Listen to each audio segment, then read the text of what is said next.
ruined my day because I've got to sit here and read the calories on there. And you know what? Now I don't want anything. This woman screams at the waitress after she is handed a menu with calories on display. Yeah, but nothing is intentional, please. Well, I don't care if it's intentional or not. I'm sorry. I get that you've apologised, but what's done is done. And you can't take that back now. And now I've got to sit here and read that. Yeah, but listen, you don't need to worry about that, honestly. I don't need to worry. You look wonderful. It's not something that you really need to worry about. Are you for real? You don't know me. You don't know my life. You don't know my backstory. You don't know my situation. How can you sit there and say, I look wonderful? Well, thank you. That's really nice of you, but you don't know what's going on. You don't know what I've been through. So putting this down here on this table for me to see makes it very difficult for me. Do you understand that? I completely. No, you don't, because or else you wouldn't have done it. Please. No, I won't actually. There are other people here. I don't care. No. I'm sure they agree with me. This is ridiculous. Right. This situation is really quite tense and quite... Yes, it is tense. We didn't mean to do anything to upset you like that. Honestly, these menus are brand new. I don't care. I asked you specifically. I came in here and I asked you specifically. You've obviously not listened, so you're not doing your job very well, are you? No, we have. I've asked you specifically for those. Yeah. What you've done is ignore me and brought these anyway. Now I've got to sit here and read that. And you don't understand how difficult that is for me to sit here and read. Let me explain, okay? These menus that we have are brand new, okay?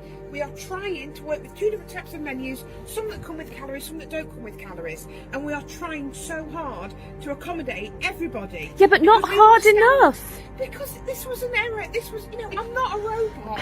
I'm a human. Right. And I've just picked up the wrong And menu, I'm a human sorry. too. And now you've ruined my day because I've got to sit here and read the calories on there. And you know what? Now I don't want anything. Because now I've got to sit there and count it all up and decide what I want. And now I'm in my head.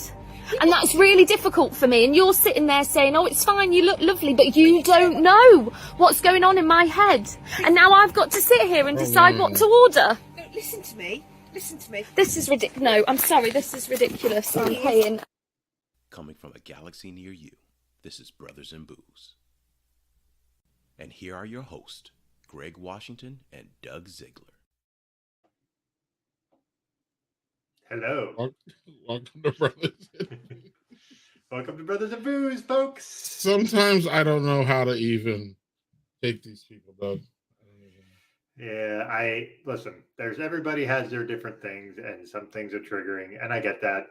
But if you're going to a restaurant, which that's what it seemed like to me, right? That was a waitress. Yeah. Yeah, and she gave her the wrong menu. It was not like, I don't know. Was it really the wrong one? But she said that they had two different menus, one with calories and one without. And she just brought her the wrong menu. And I'm like... So, Doug, can you explain to me why the one with the calories is so offensive? Well, somebody who has like an eating disorder, if they have a past with an eating disorder, maybe the calorie thing is really triggering for them. Like there's reasons that could be a problem. However, being that way to somebody who made an honest mistake is that was the bit that I had a problem with. But well, I thought we would relate to it because we're two food challenged people now. So like, give me the one with the calories now. I need that shit. You know what I'm saying, dog? Like I need that in my face. Like if I'm trying to be bad food wise, I'm just looking at the name and I'm just like, this looks good. I really don't care. Actually, can you put the fucking sodium on it too? No, that would be lovely. At restaurants, I would love that. Right now, that shit's a guessing game when I order. And so, like, basically, like breakfast and lunch are like no sodium, as little sodium as I can have. So you can have a decent dinner. So that even if I order something that's a little higher sodium, it's fine. You know. Right. I have to budget without knowing what the budget is for the sodium for that day. So yeah. Yeah, and she's a rude Karen, but I was also thinking of the whole like, one person's trash is another person's treasure. Like that's something that I would love to see more at. I think it should be required actually. So me and this lady would not get along going out. But Nope. what I do get along with, Doug, is that beer over here. I Mm, gotta get my shit right. yep. Central Waters Oktoberfest. Mm. So I What's- am excited to get started on it. What do you have, Doug? Well, I'm going to go with my very favorite, because 'tis the season, pumpkin beer. Good old Warlock from Southern Tier. This is my favorite pumpkin beer. I don't drink a lot of pumpkin beers, but this one I get every year. This is my favorite. So this one I just picked up the other day. It's pumpkin beer time, man. It is. It's prime time for that. We're there. Although that stuff has been out for like a month. So, but What? yeah, no. Oktoberfest or the pumpkin? Both of them, like Oktoberfest. Yeah, Both of them. And I think I saw Oktoberfest before I saw the pumpkins. But the Oktoberfest may have been out for 2 months at this point. yeah, at this point. So, so this, like I said, this is an Imperial Pumpkin Stout. It's 8.6%. But look how nice and dark and lovely that looks. Right. Daniel agrees with your opening soliloquies. Yeah, about soliloquies out. Yeah, and that's a good word for it. I get complimented by the author. I love it. How's your Oktoberfest? Yeah, it's everything you want an Oktoberfest to be. Malty, fresh, drinkable. It's Central Waters, so you are probably already know that. Man, they're on point. As far as delivering the styles, so it's a fantastic one. Chris, I'll probably take care of this really fast. What are you? What's the verdict on yours? I'm sorry. Pardon? What's the verdict on yours? Oh, mine it's excellent. And here's the thing: it's an imperial pumpkin, so it's not like a lot of pumpkin. You get the pumpkin flavor, but it's not like here's a lot of pumpkin, but you get that imperial. Which what did Jessica call it? Not imperial, Jessica Jones. She wanted to use a different term. Grand. So I'm going to start trying to adopt that instead of doing the imperial thing as well. So I want to start doing that too. Yeah, I'm sorry, I cut you off. No, that's good. So this grand stout is got more stout with just like some pumpkin flavoring to it, but not like just a super pumpkin-y thing. But it's got also the nutmeg and cinnamon in there. That's very light too. So it's just basically a slightly flavored grand stout. So it's very good. Very nice. Yeah, we're gonna have to we need to I need to have Jessica on, because what happened was I showed up to the tap room like about a year ago. And she's like, I want to start some shit. Are you ready to help me? And I was like, yes, let's go. She means like good trouble. Yeah. Which means, pushing back on bullshit, white supremacy, racism, sexism, transphobia. That's her thing. So when she says she wants to start some shit, that's exactly what it means. And what it was this whole jihad that she has against Imperial. But she understands, Doug, that it's a big mountain to climb. Yeah. Because it's really intertwined with IPA, which is Imperial, Pale. You know what I mean? So then, or Indian, I'm sorry. But a lot of the big ones take on that Imperial. We got Imperial stouts, Imperial everything. So she knows that it's a big thing. She wrote an op-ed somewhere about it and got all kinds of pushback. I believe is the story. Of course. And then she's like, "Well, I'm gonna need some people to take it with me." So I have to visit, and we got to start that shit up again because, it's just a simple tweak. It's Imperial or Grand, and Grand is less, imperialistic. It's less all that stuff, and she articulates it way better than me because she's a better speaker and she knows shit. Yeah, really, y'all seen it. Y'all don't even have to. We can just move on from that. But so yeah, dude, it's Sierra Nevada celebration time. Yes. Yeah, but that's not the time it is for me. That elf, baby, it's coming. I really am interested to see how this year's variant is. So we'll have to. Well, from what I know, Doug, a little inside ball before we get to our wonderful, fabulous, funny ass guest to. I hope you have your seatbelt on sitting in that chair because I don't know where the hell this is about to go. Neither do you. But before we get there, I think we only have one date open for the rest of the year as far as scheduling goes. Mhm. Besides the holiday shows, Christmas and New Year's. Yeah. And that's Black Friday. So I don't know if Black Friday is the day that you would want to try to do Mad Elf, if we want to do that this year. Hey, if I can get it, I'll drink it. Whatever. That's the thing. I'll be happy to drink it. Well, I don't think there's an issue trying to, or you have to get somebody to send that shit to you, right? No, I don't. It gets distributed up here in upstate New York pretty Oh, easy. okay. Yeah, So I we get just it. need to do what we did the last time and book Yeah, some and I'll guests. send you. So I'll send you some. So, I don't know. Yeah. So if we want to try to start booking that day, we can just set that one aside Sure. for Mad Elf Day if we want. Yeah. We have to Otherwise, find. we're just gonna put it. Yeah, I don't want to be the only person liking Mad Elf in the thing like last time where everybody just kind of took a wet dump on it while I was enjoying Really? it. Yeah, do you Well- remember everybody's like, we had McKeever on. We know McKeever hates it. Right. And I think we have Matt Clark on, and he hated it. And Right. and you were kind of like, like I think you were kind of ambivalent about it, but Our boy Rod Beer Ventures loves it. yeah, well, let's have him on. Get another guy like me that likes that beer for crying out loud. Let's try it, and then maybe we can get I don't know, Daniel. Where are you at with old? Oh, you with the open John, think about John Whitaker. That's a good person to ask. I wonder if he's had it. Oh, That would be a fascinating person to ask. All right, I can work on him, and then we would just have to figure out a way to get him some. But I owe him. I can send him some. That's not a problem. That's cool, and I owe him a beer drop too, so I can maybe do it too if someone send it to me. So look at that, we'll figure that out. Look at us doing a little record keeping before, but It's an accountability show. Right. Y'all see how loosey goosey we go with our production, which is Yeah, we're on top of it, folks. So another thing we're going to be on top of at the moment is some cereal, man. And cereal is something that I loved when I was growing up, Doug. I absolutely loved it. I still love it. Nowadays, it ain't.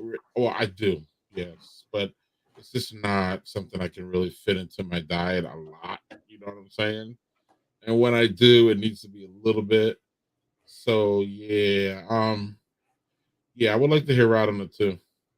Might be at my in-laws, but I could try to snack some for the way out.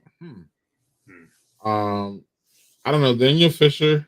One of the things that we love about him is his ability to like describe beers, and you know what I mean. He can really even get into it a lot, deeper than we can. I'm an aspiring cicerone. He's not, as far as I know. The man still knows how to talk about beer. So, Daniel, the invitation's open for you. Maybe JHG. JHG, are you here tonight? Maybe JHG would want to do some Mad Elf things. I don't know what he thinks about it. I don't think we've ever. It would be nice to maybe get some new people in. And I'll try Rod. I'll work on John. Maybe we can bring McKeever back for his sour attitude. And fucking grumpy old man. Right, grumpy middle-aged man, but yes, he's not. He's not that old, but you know what I'm saying, right? I think he's only a couple years older than I am, so I'm saying that. So he wears his age well. He wears his age well. He looks better than I do, that's for sure.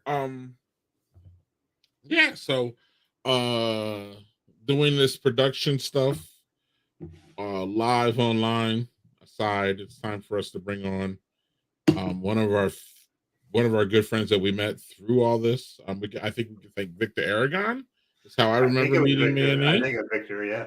And we've had Manny on before, and he was easily made one of our most top 5. It's probably the top 5 appearance. We've had some great people on. We've had some crazy shit.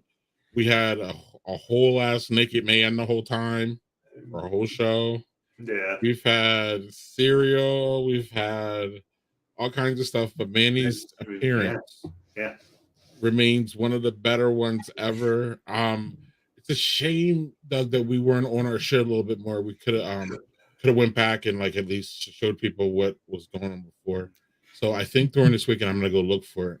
Yeah, one of the best entrances to the show I think we've ever had. So I don't know what he's gonna do here. But y'all brace yourself because we're gonna put them on right now. Our friend Manny Macias, serial connection, serial man, serial killer. But he goes beyond serial. There's so much more to him. There's so much more depth to this fella. So, without further ado, here we go. Yo, turn my mic up. Turn my mic up. Yo, you talking Imperial. I'm talking cereal. We got some honey jack. Let's put on some Frankenberry. Yeah. Yeah. All right. Take All that, right. Kanye. Take that, White Matters, Kanye. Cereal matters, Kanye. Cereal matters. Oh man. All you got is the cereal version of Be Real jumps in with the hat and everything. That was great. Yes. Like best MCs. Yeah. Cereal bro. Cereal bro. Cereal bro. Cereal bro.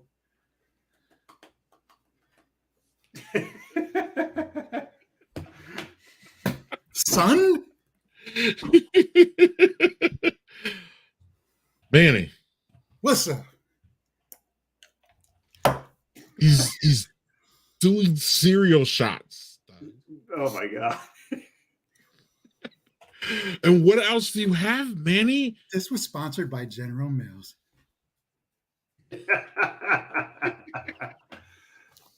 Which makes no sense because I'm wearing Fruity Pebbles, but it's okay. I'm sweating now. You are a damn fruity pebble. That's what we love about you. Yeah. Ah, That's all right. Well, what's in the glass? I see Jack Daniels. Don't slide it And aside. some Put it in the front. yeah, a little honey jack. Tennessee Yeah, I like honey, honey jack okay. on the rocks. It doesn't need anything. It's just on the rocks, good to go. Although I will say, if you mix it with rum chata, if you're a fan of rum chata, that's a good mix. Hmm. But Oh. on the rocks, it's beautiful. Little cereal, Little Little Frankenberry. Frankie Okay. Day for the Halloween season. Come on. All right. So what's been going on since we last talked to you? Yeah, What's been man. going on? Sum it all up. Sum up your last year in 5 minutes. Damn it. Well, I haven't done a cereal review in a while because I became a manager like about a month and a half, 2 months ago. And it's just been nonstop work. So it's been hard for me to, I've been kind of slacking. I got to get back on it. So All right. being a all dad, right. basically being a dad, hanging out. Huh? Yes, as the background, she goes, I'm your lovable daughter. Yes, you're my. Hey. Oh, look at her. Little Oh, my shine in. goodness. Don't be trying to take my shine, but get your little shine in. I got better value than you. Okay. She said earlier, she's like, oh, we got donuts at school this morning. She goes, they have Fruity Pebbles. She's like, and she started speaking in the third person. She's like, but I couldn't disappoint myself, so I had to eat the Fruity. Like, all right, Yeah. Relax. Slow your roll. relax, Wait. superstar. You're almost bald. Yes, we know. Okay, all right.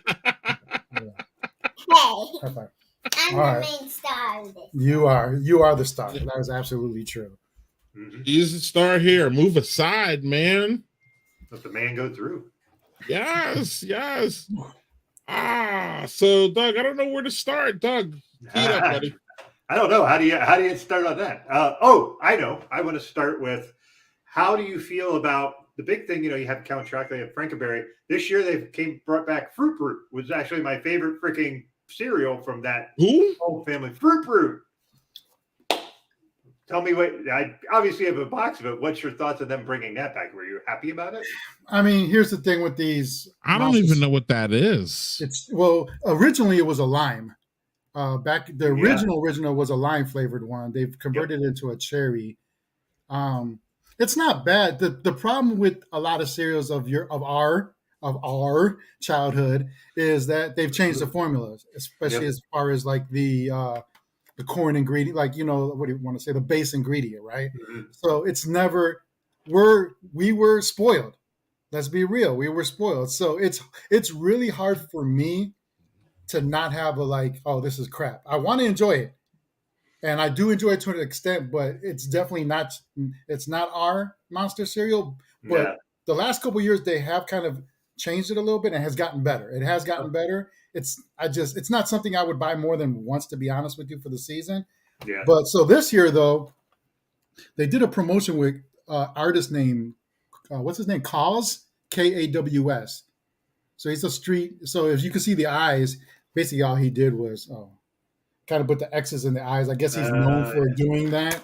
Like so what was cool was I got it from General Mills. I got the 4 of them I got with glossy because they don't sell these. As you can tell, you can see the gloss on them. Yeah. Actually, Blueberry. Blueberry Yeah. looks very That was my- blueberry looks high as fuck. top 5 ever of the originals. That was my shit. Yeah. Yeah. So hey, just on that, I hate I'm always all over the place. So Yeah. Frosted Flakes has because Avatar is coming out. Mhm. They're doing a Frosted Flakes with blueberry balls. So it's blueberry, like almost crunch berries, I guess. Yeah. Yeah, they're doing that, and that's coming out. So I'm kind of looking forward to that. Wow. Looking forward to that. Doug, I might use some of my cereal credit for that one. Yeah. That sounds Shit. interesting. Like Yeah. I remember the reason I got excited about Fruit Brute when it came out because I remembered it being the lime. Yeah. And I was like, oh man, that'll be great. And then it comes out and I'm like, it's a cherry. And I'm like, okay, well, all right, well then I'll try it. Shut up, Dave. I knew that. I knew I could count on Daniel. I was waiting. Shut up, Dave. There was plenty of those in my early teens. There was plenty of those in my early teens. Very false. Yes. But it wasn't a cereal, right? Mhm. So, Manny, we know that you love cereal, but I'm gonna ask you to shoot 2 of these into the sun, and they never come back ever again. So you got to Ooh. get rid of 2 forever, bruh. Lucky Charms can go. Lucky Charms can go. I think it's overrated. I like the marshmallows, but as far as like an overall cereal, like it's cool, but it's not one of my like go-tos. Yeah, outside of the marshmallows, it's kind of weak. Yeah. What other one are you shooting into the sun? I know it ain't Crunch Bears. No, my mom worked for Quaker. I grew up on that stuff. So, and Honey Nuts is one of my favorite. Like that's one of the most underrated, like old school. Like Honey Nut Cheerios can always stay. Yes. I'll probably go with Fruit Loops, to be honest. It's just one flavor. Like it's a lemon flavor. Every piece is lemon. Hello, McFly. Like every piece is lemon. Like right. Y'all always accuse me of not answering, so and I don't answer half the damn time. Doug already knows. But I'm gonna go by Manny. I'm gonna go with Lucky Charms and Fruit Loops. And if there was a third, would absolutely be or it's between Fruit Loops and Apple Jacks, Manny, because Apple Jacks, that recipe changed so much that it's just not it's not what it was when we were kids. Those little apple bits, like the little like there's the rings, but then there's a little like apple bit. So it used to be so much more like flavorful, and there used to be more of them. They came out with one that was a promotion with Nickelodeon about a month, 2 months ago. It was like just apple. It was a green Apple Jacks version, and there was no cinnamon on it. It was actually a little bit better. It was a little bit better. Yeah, I think the recipe's gone downhill, but it used to be one of my favorites. Doug, which 2 are you shooting into the sun? Real quick. Chris Carlton, go to hell. Go to hell. Yeah. Whoa. Oh man. Oh. Yeah. That's a party foul, Chris. Right.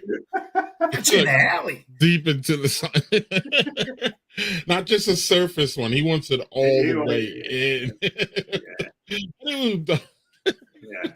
So what would you say, Jug? I'm gonna agree with Manny wholeheartedly. It's Lucky Charms and Fruit Loops for me. Like, I both of those, like fruity Pebbles, I fucking adore. Crunch Berries, I adore. Apple Jacks are good. I'm with Manny too on Honey Nut Cheerios. That's one of the ones that I can actually eat. Yeah, it is. Me too. Yeah, because it's oats and all that. But I like Cocoa Puffs, Frosted Flakes. So let's talk about Cinnamon Toast Crunch though. Because I definitely wanted to talk about that. Now that motherfucking cereal I feel like it's taking over everything, Manny. Yeah, it is. This is what I'm talking about. Oh, you got the Fuego shit. Oh no. I love the little guys on the fucking label that look like they're because of the new job. I didn't get to try this yet, but my plan in the next couple of weeks is basically taking this, crushing it, and then using it as breading on some chicken, some burgers, and trying that. I'm thinking about doing that. So I got a new Man. Traeger. I got a Traeger grill, so I'm really trying to dive into it. And Yeah, I saw that on your social media, on your Yeah. Instagram. I thought you were going to say you were going to smash them and grind them up and then snort them, and that was going to make me worry about That's- No. I'll do it for you, Greg. I'll do it for you. No. Yeah, this little thing out for a minute. Okay, see, now this is what I'm talking about. Cinnamon Toast Crunch seems to be the one that's like out there, Yeah, like yeah. with all due respect, whoring themselves out a little bit. Yeah, a little And bit. like and like they're in everything. Now we got like, don't we have cinnamon toast balls? They have the Or cookies. They have the Cookies. hold on. Yeah, like Yeah. there's so many different, and then you also see it, Doug, in like coffee creamers and shit like that. I know you don't use Yeah. coffee creamer, Doug, but Oh yeah, the spread. I saw that too. So it's like you could spread it on toast and stuff. Yeah, it's Bread. pretty good. what? Yeah. Right. Yeah. Cinnamon fuego churros, Okay. like cinnamon toast crunch is Yeah, out it's there. everywhere. Like, are you Everywhere. a fan of cinnamon toast crunch? And then what do you think when cereals like whore themselves out a little bit and like try to like dip into other things? See, I'm cool because, like, to me, that's like next. Like, we didn't have nothing like that. Like, I think that's cool Oh, we that they're didn't? branching. Like, and it's always going to be hit or miss, right? Like, Yeah. sometimes it's going to work, and sometimes it's not. But I like the fact that, like, they're like, hey, let's do it. Like, let's bring it all in. Like, and if it works, it works. The cookies were good. You know what really surprised me? We got they look so cheap. We got there's the Monster cereal cookies are out right now, right? And it looks like, oh, it's just a bunch of cookies you put on the cookie sheet. They are fantastic. I mean, so good. So good. The one cookie tastes Yeah. just like Frankenberry, like it tastes like it's like got that fruity taste, and the other one tastes like Count Chocula, and they're actually really good. I was shocked. I was Huh. really shocked. Yeah, I would Yeah, have. I know. I would have expected them to taste like artificial. You know what I mean? No, yeah, absolutely. And I thought they'd be like, and I'm not saying they're like the greatest cookies, right? But I was like thoroughly shocked on how much I enjoyed them. I was like, okay, that's cool. Yeah. Yeah. So it's always hit or miss with any kind of products from cereal. Like, and either they're really lazy about something, right? Or they actually put time into it and try to do something. Right. Mm. Right. And you could probably sniff that out in like 2 seconds. And it does, and it sucks when I know I still have to like review it or something, and I'm so mad about it. Like, I gotta fucking pay for this piece of shit. Like, fuck. Right. Gotta buy this family box of crappy cereal that I know I'm only gonna eat one bowl. Right. And you're not in the cereal industry, but you're kind of like Doug and I, or at least I am, as far as like to like the beer industry. I don't actually work in it, but I work adjacent to it and I talk about it, and I might as well be in it, but you're not like actually in it.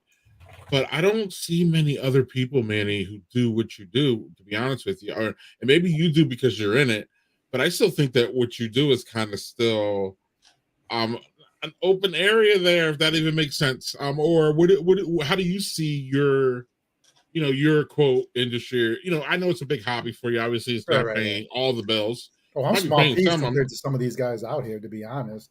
What's that? Like, there's a couple of these guys that have like 50,000. Like Kefrika, the cereal king, has like 50,000 guy, and he's like sponsored. Like, Oh, wow. he's sponsored Okay. by Ghost now because he's a football coach, but he made his name. I guess I think I don't remember if I talked about, but so he reviewed when the Sour Patch Kids cereal came out, which is basically the worst cereal in the history of man. But It sounds brutal. it was, Oh, but he no. got on like the news in Cincinnati, Ohio with it, and that blew him up. And now he has sponsorships with like Ghost because he's also works out and he's a football coach. So he does so he's probably him. There's a guy named Serial Life that's really big. One of my good buddies that I met through the whole thing, Bill Johnson. He's pretty big. So there's a couple guys that have like 50,000, 20,000, 10,000 followers. So I'm small piece compared. I don't have the time and resources to have what they do. Yeah. I wish I did, but it's even just to edit a video, especially with dealing with so bad to say, having a kid to have to edit like a bunch of stuff. It's just, Sure. it's tasking. So Yeah, it is. Yeah. It is. You almost need like a full-time video person. Like, I don't think people understand how much work goes into, how polished these people look and how they get it to work for them. But I still don't. Go on. No, I'm sorry, my bad. I didn't mean to go ahead. No. I just feel that like your industry is still one that's kind of growing. I don't, like you said, you named a couple fellas, but Like I just feel it's almost like I like it because it's fun and I like you, and so I follow your shit. But on a level though, it's just like it feels like there's still room to grow on it, and it's just funny how people are taking something so it's really ingrained in our lives. Like I wonder if do you think that and then Doug, you get to follow up, please, because I gotta go get my second beer. But do you think that kids are grasping cereal as much as we were? Because it's a different when we came up at a different time. So are the kids today grasping cereal, or is it like us old people still holding on, or is it both? I think it's a little bit of both. I don't think there is. They didn't have. They don't have that Saturday morning cartoons. Wake up. They don't have that. Mhm. The commercials the Right. way they were back then. All the toys. I mean, you would get records inside of Yeah. boxes. I mean, it's just you're never gonna. And they've started doing the toy thing here and there, and they're comparative to what we got. I think it's cool. I think that it's cool that they've done stuff, but it's nothing compared to like. I mean, literally in our childhood, every box had something. Like almost every box had some kind of like had a. What size records were those? I always forget what size that Oh, is. they were like 45, but Yeah, like they were, but 45 they were, but they were records. like And, they're almost like yeah, floppy disks. They were like yeah, like you literally had like a big old toy sometimes like buried inside of that, and it was like that just shaking your box and looking for it like it was a box of Cracker Jacks. Like just that's Mhm. not they don't have that. I mean, every once in a while they'll do something, but for the majority of it, you're not going to see that stuff the way we did. So I think there's cereal will always be engraved with kids because obviously in the mornings, like let's be honest, if you two working parents, like nobody has time to make eggs and omelets and all that all day. So it's the easiest feed your kid, get ready for work, all that good stuff. But uh, it's engraved in my kid. Yeah, So I mean, this is true. Cereal, Zach, cereal.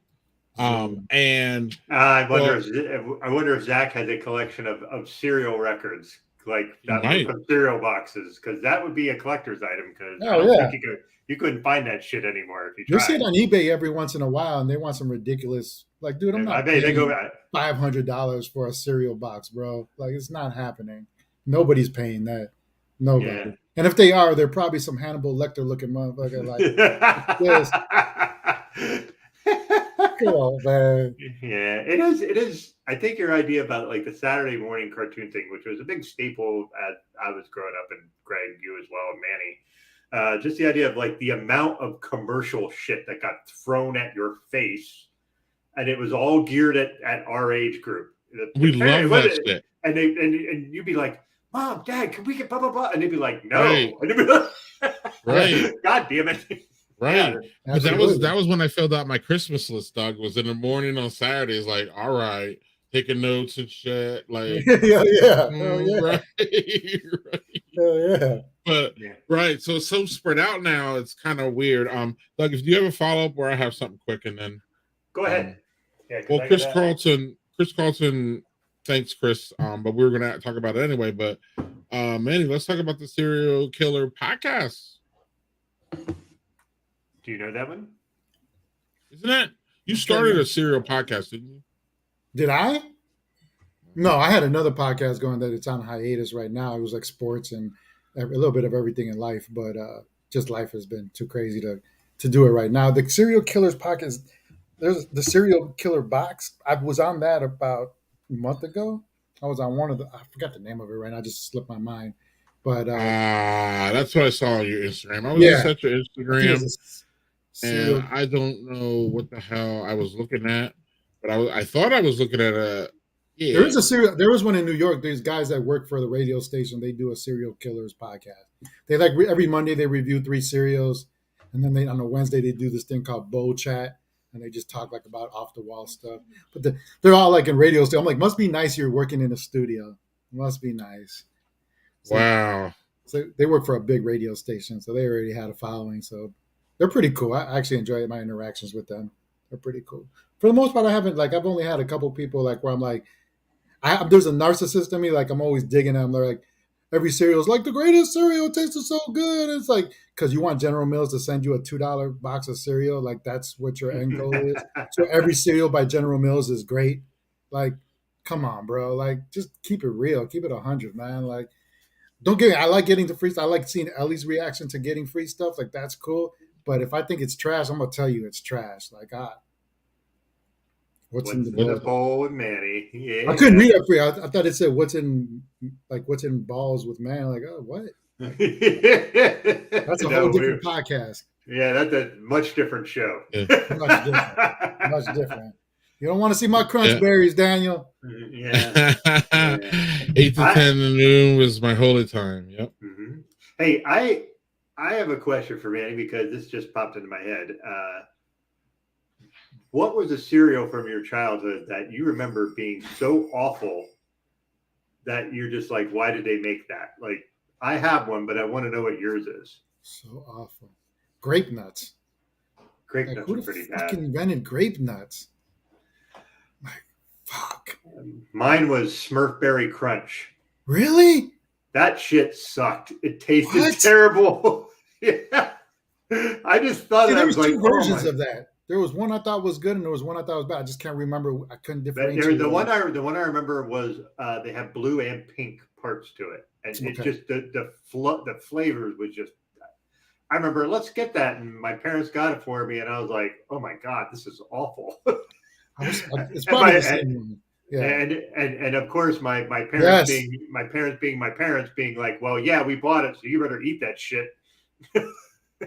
I hate Honey Smacks with a passion. Yeah, they I were not hate good. me some Honey Smacks. I don't know what I don't know why anybody likes them. That and the Sugar Crisp to me, which is the same damn cereal with a different mascot. I'm not a fan of neither one of those. Yeah, but that was like, I was like, there was also like, I was trying to think. The other thing was like, there's this weird offshoot cereals. You know, back in the '80s, they do like the marketing cereal, and they had one was like Mr. T's. That was Crunch. It was Cereal. basically Captain Crunch. It was, and it was just shaped like a T. And then there was like they had a C3PO one. I remember that. Yeah, Somebody was so selling a box of that. Yeah. yeah. They always had the marketing ones. It was an awesome frog. Or even like, I mean, for anybody that was living the poor life for a little bit, like your parents would get the fucking multi-meal, that off-brand stuff, and it's The like, bag. They yeah, give you the the big bag. old- Yeah. And what's crazy about that is, back in the day, that was for poor people, right? Like if you didn't have money, you bought the big old bag because that fed the family, whatever. And now those aren't considered that anymore. And they actually come up with their own flavors that have been some of the best cereals I've had in recent years were Malta-Meal, their own creation. When they like copy something, it's crap to me. But when they like come up with they had a blueberry muffin toasters, which basically looked like a cinnamon toast crunch, but it was blueberry muffin. Chef's kiss. I mean, chef's kiss. Like one of the best cereals I've ever had in my life. They have come up with some good off-brand stuff, but yeah, they're not considered like. They're like $6 for a bag. I mean, it's still pricey now. So I mean, yeah. There's like a grocery store version of Fruity Pebbles that's at this grocery store near me, and we get the bag. That's just good as Fruity Pebbles. That's much cheaper. You get a giant fucking bag of it. So, well, so Malta-Meal is owned by Post. So they have a Fruity Pebble bag when it's like, bro, it's just Fruity Pebbles that you put in a bag, but Malta-Meal is fucking like it's the same. If you look, I did it. I took the ingredients like this, and I'm like, yes, you mother, yes, it's the same damn cereal. It's literally the same damn cereal. Yeah. Wow, it's like that Costco shit. Yeah. Yeah, like where they had the Kirkland brand, which is just right, like, and they just slap another that fucking on label. them. Right, it's just another fucking label on it in different packaging. Yeah. Right. Yeah. Zach says that. Man, you remember these? Yep, the Nintendo cereal system. Yeah, I remember that. I have a Super Mario box at my house. Oh, actually, it's at my work now. I took all my cereal boxes to work and put them on my bookshelf. So, Kicks. Oh God, yeah, I'm with that. Kicks is what you gave me. If your parents hate you, they gave you Kicks. Like that's it. They want you to leave. Get the fuck out of my house. Go take this Kicks. Love my grandmother, rest in peace. And I don't mean to talk down on her, but my grandmother was one of those grandmothers that like bought all the cheap shit. Like if that, you know what I mean? And tried to like hype it up as like, you know what I mean? And Kicks was one of her things. She's like, you don't like Kicks? And I'm like, Kicks is so bad. Even my kid was like, what the hell? I hate It's right. It's passable, Grandma, but that. she's like, "Well, I like kicks, and I'm always going to buy it." I'm like, "Okay, and I'll eat it, but I I'm not." Yeah, Yeah, no. yeah. And then what did Daniel say here? I gotta use the star thing more. Um, Yes, yes. Facts, Daniel. Facts. Such which crap. They have which grapefruit leads me flakes. to me. Yeah, which leads me to Manny. The only serious question I got for you, and I warned you. I'm gonna get you the Um, box. yeah. Oh, look at this. He's gonna get all So the prepared. question, y'all, is Doug and I are heart healthy challenge at this point in our lives. Yep. We have to eat heart healthy. So Manny was going to tell us about some heart healthy cereals and cereals that even Doug and I can enjoy in our That old my crusty tasty heart age. Yeah. So crusty heart. So I have a friend of mine who actually sent me this because I don't have this available in SAC, and it was good.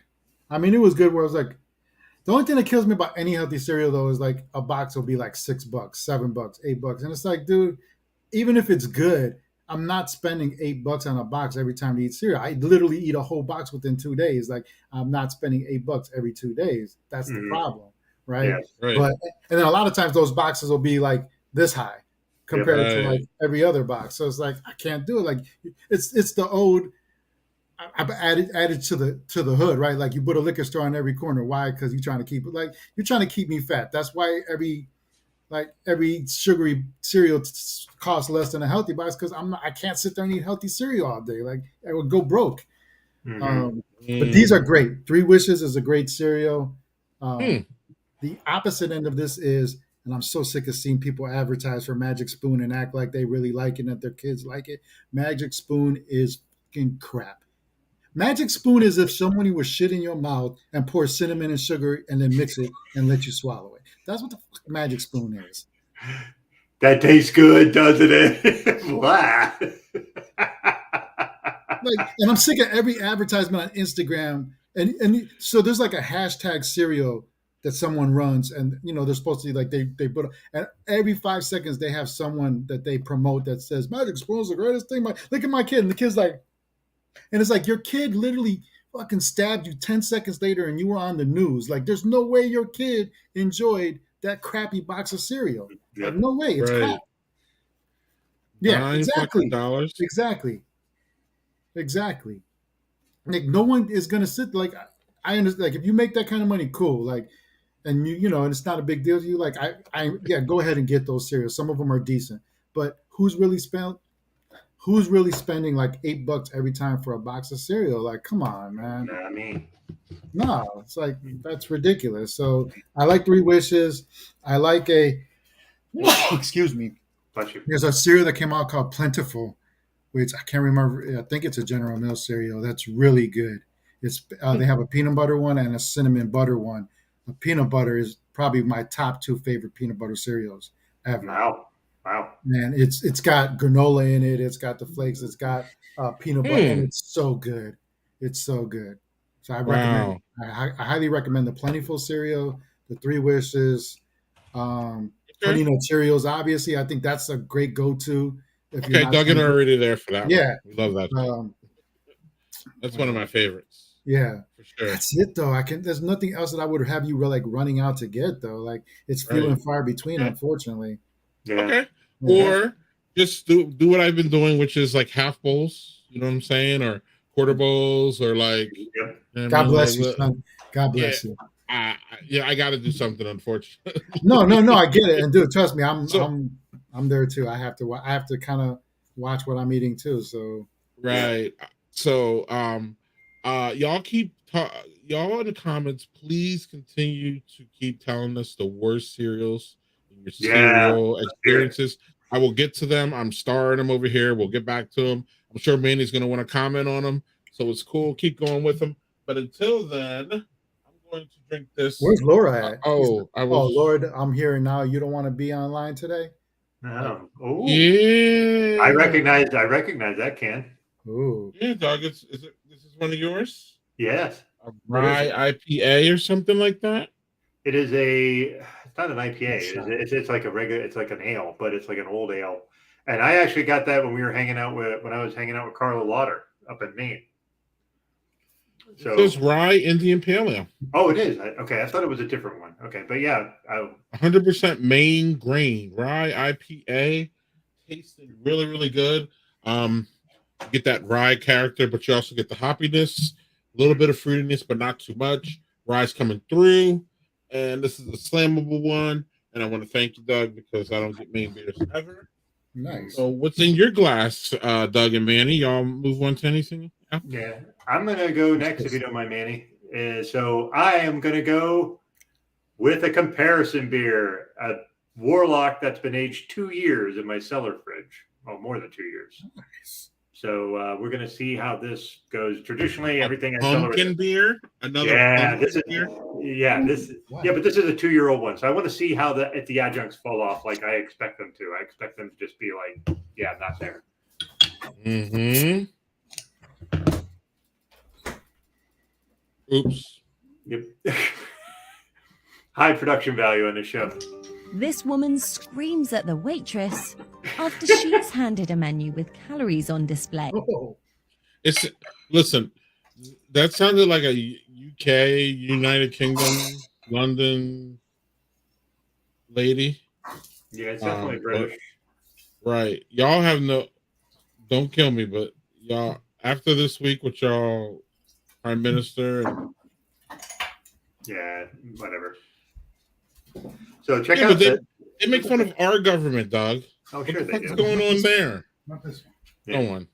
You know, this look at the head that poured out of this 2-year-old cellar beer compared to like the first one. When I poured the regular one, I poured it almost the same, and the head was probably less than half of what this is. Oh, I got another cereal to show you. So the pumpkin is not very pronounced on the nose like it was in the first one. Like the first one's not really pronounced, but this is even less.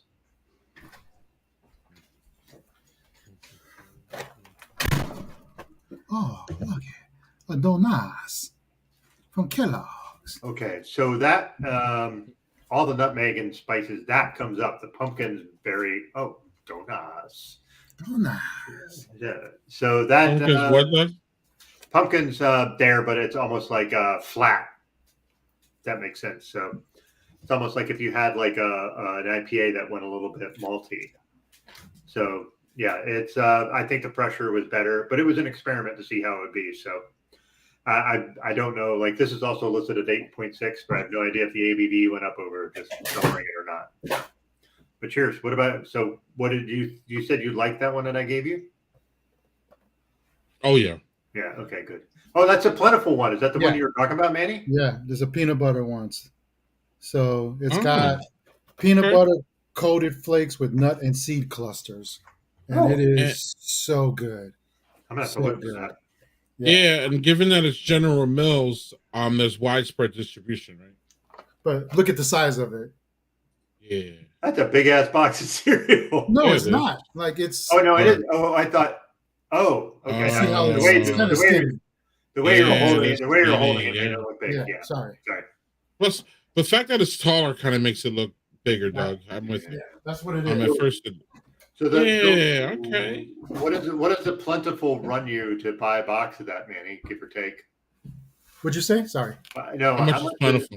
It's how about much is- $5. About Okay, $5.20. yeah. Yeah, for a healthy cereal, that's really That's not okay. that Yeah, I'm willing to pay that. And I saw them at grocery outlet. There was they were going for 3, so I bought like 10 of them just to have them in stock. So bad. Manny's like hey prepper guys, come to my house. I have all the cereal. Like well, I love that store. Like grocery outlet always has like for me out here, grocery outlet is kind of the old school Aldi's kind of, but they also like whenever something's going out of production, they'll get it, or they'll always get like the overstock. So it's like they'll get a crap load of Frosted Flakes, and it's the $3.40 box, and it'll be for like $2.50. Like, all right, let me stock up on that. Okay, yeah. so Is there, Betty, is there any seasonality in cereals? Meaning during this time, do you see like pumpkin ones? yeah, Like so, during Christmas, do you see Christmas ones? Or Yep. is it really like that?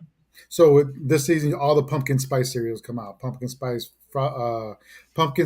special case, pumpkin spice frosted mini wheats, somebody did a pumpkin pie one, but it's basically pumpkin spice. They just kind of reworded it. So yeah, those all come out. The Cheerios has a pumpkin spice Cheerios, Yes, they do. but Okay. I'm not a fan of pumpkin spice. So for me, it's like, Yeah. I'll try them just to review them, but in general, like it's not my thing. Not your So, jam. Yeah. and then the Christmas ones, like Rudolph, Elf on the Shelf has them out now. Then you get the Christmas Crunch, which is just basically Captain Crunch being green, and the stuff. Yeah. Wow. Doug, you like pumpkin spice, right? It's okay. I'm not a pumpkin spice hater, but it's not like my go-to. Yeah, exactly. That's So how you wouldn't buy a pumpkin cereal, Doug? Probably not, just because I don't eat enough cereal that I would feel if I bought it, I would end up wasting it. And that doesn't jive well with how my brain works, because that would be like if I'm spending something, I'm going to eat it. Yeah. Like if I'm going to buy food, I'm going to eat it. And that's, that's the product of being a poor child, is like you're just told, eat every fucking thing I give you because I spent money on this. And even as an adult that I can afford to, if I don't like it, toss it, I have a hard time doing it. Right. Zach is right. Zach said grocery outlet had Peep cereal a month ago. Yeah, they do. They did too. I think I just saw it the other week too. They still had it. I'm like, okay, it's crap, but okay. I don't even like Peeps, let alone I don't want Peep cereal. So wow. Yeah, maple flavored Cheerios is really good too. That's a good one. Cheerios does a really good job.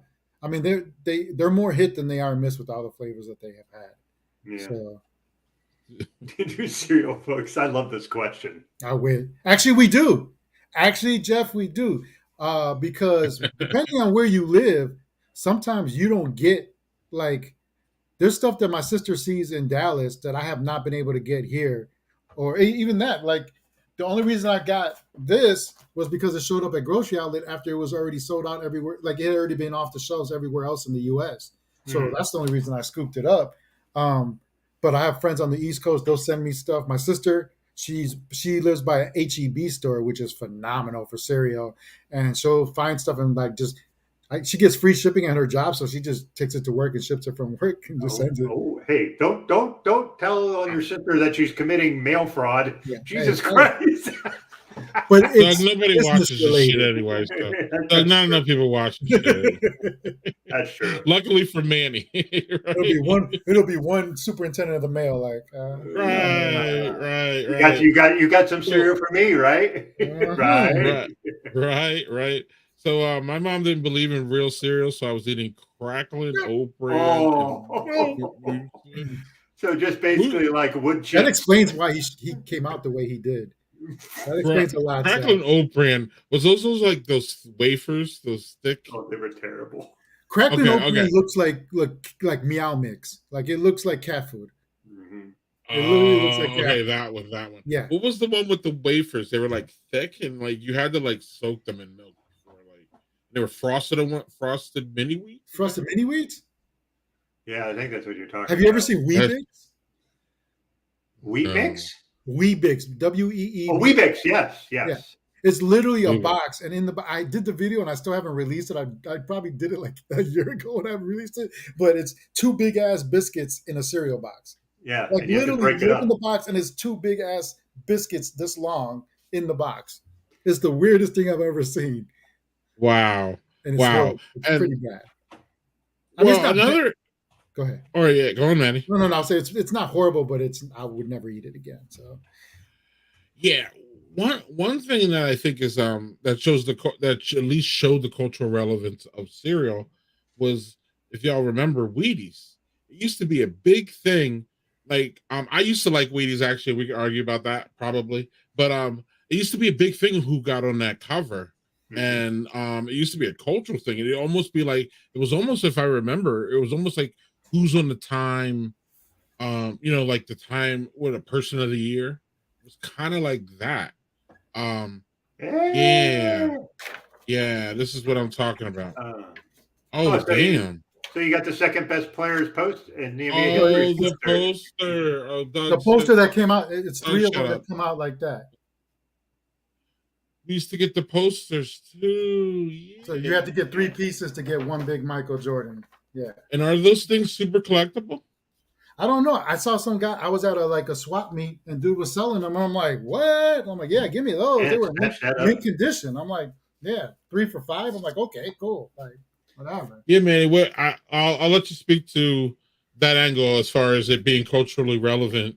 Cereal being, this feels like it's less culturally relevant than it was before. But Wheaties was my example. Do you have any more, or do you want to comment on Wheaties like Well, back the in the day cool and all thing that? is, and the cool thing about you bringing that up is that recently Wheaties came back and did that, and they did it. I believe was it during Black History Month, because they did the Muhammad Ali cover, the Jordan cover, um, Simone Biles cover, and there was one more, and for the life of me, I wish I could remember right now. But so I bought Simone Biles for my daughter because I thought that was very important, and I got the MJ obviously for myself. But I thought that was cool. Like they hadn't did that in a long time, and the fact that they Mhm. did it for that month, and it was, I think, as much as I think Michael Jordan's a piece of crap as a person, I'm a Mhm. Bulls fan, so I mean, at the end of the day, like it's still MJ, Oh, So it's complicated. Yeah. yeah, it's not Kanye complicated because he can go to hell, but it's definitely Yeah. complicated. And it's not Deshaun Watson complicated, but that's No, another story. that's another thing. That's Or a R. whole Kelly different, complicated. or R. Kelly complicated, I got R. Kelly Right. stories, man. or, Woo. Right. or a whole host of male athletes that are Oh complicated. Yes. God, it's so brutal, man. Chris But and I yeah, had to both give Doug his. Doug, don't even start.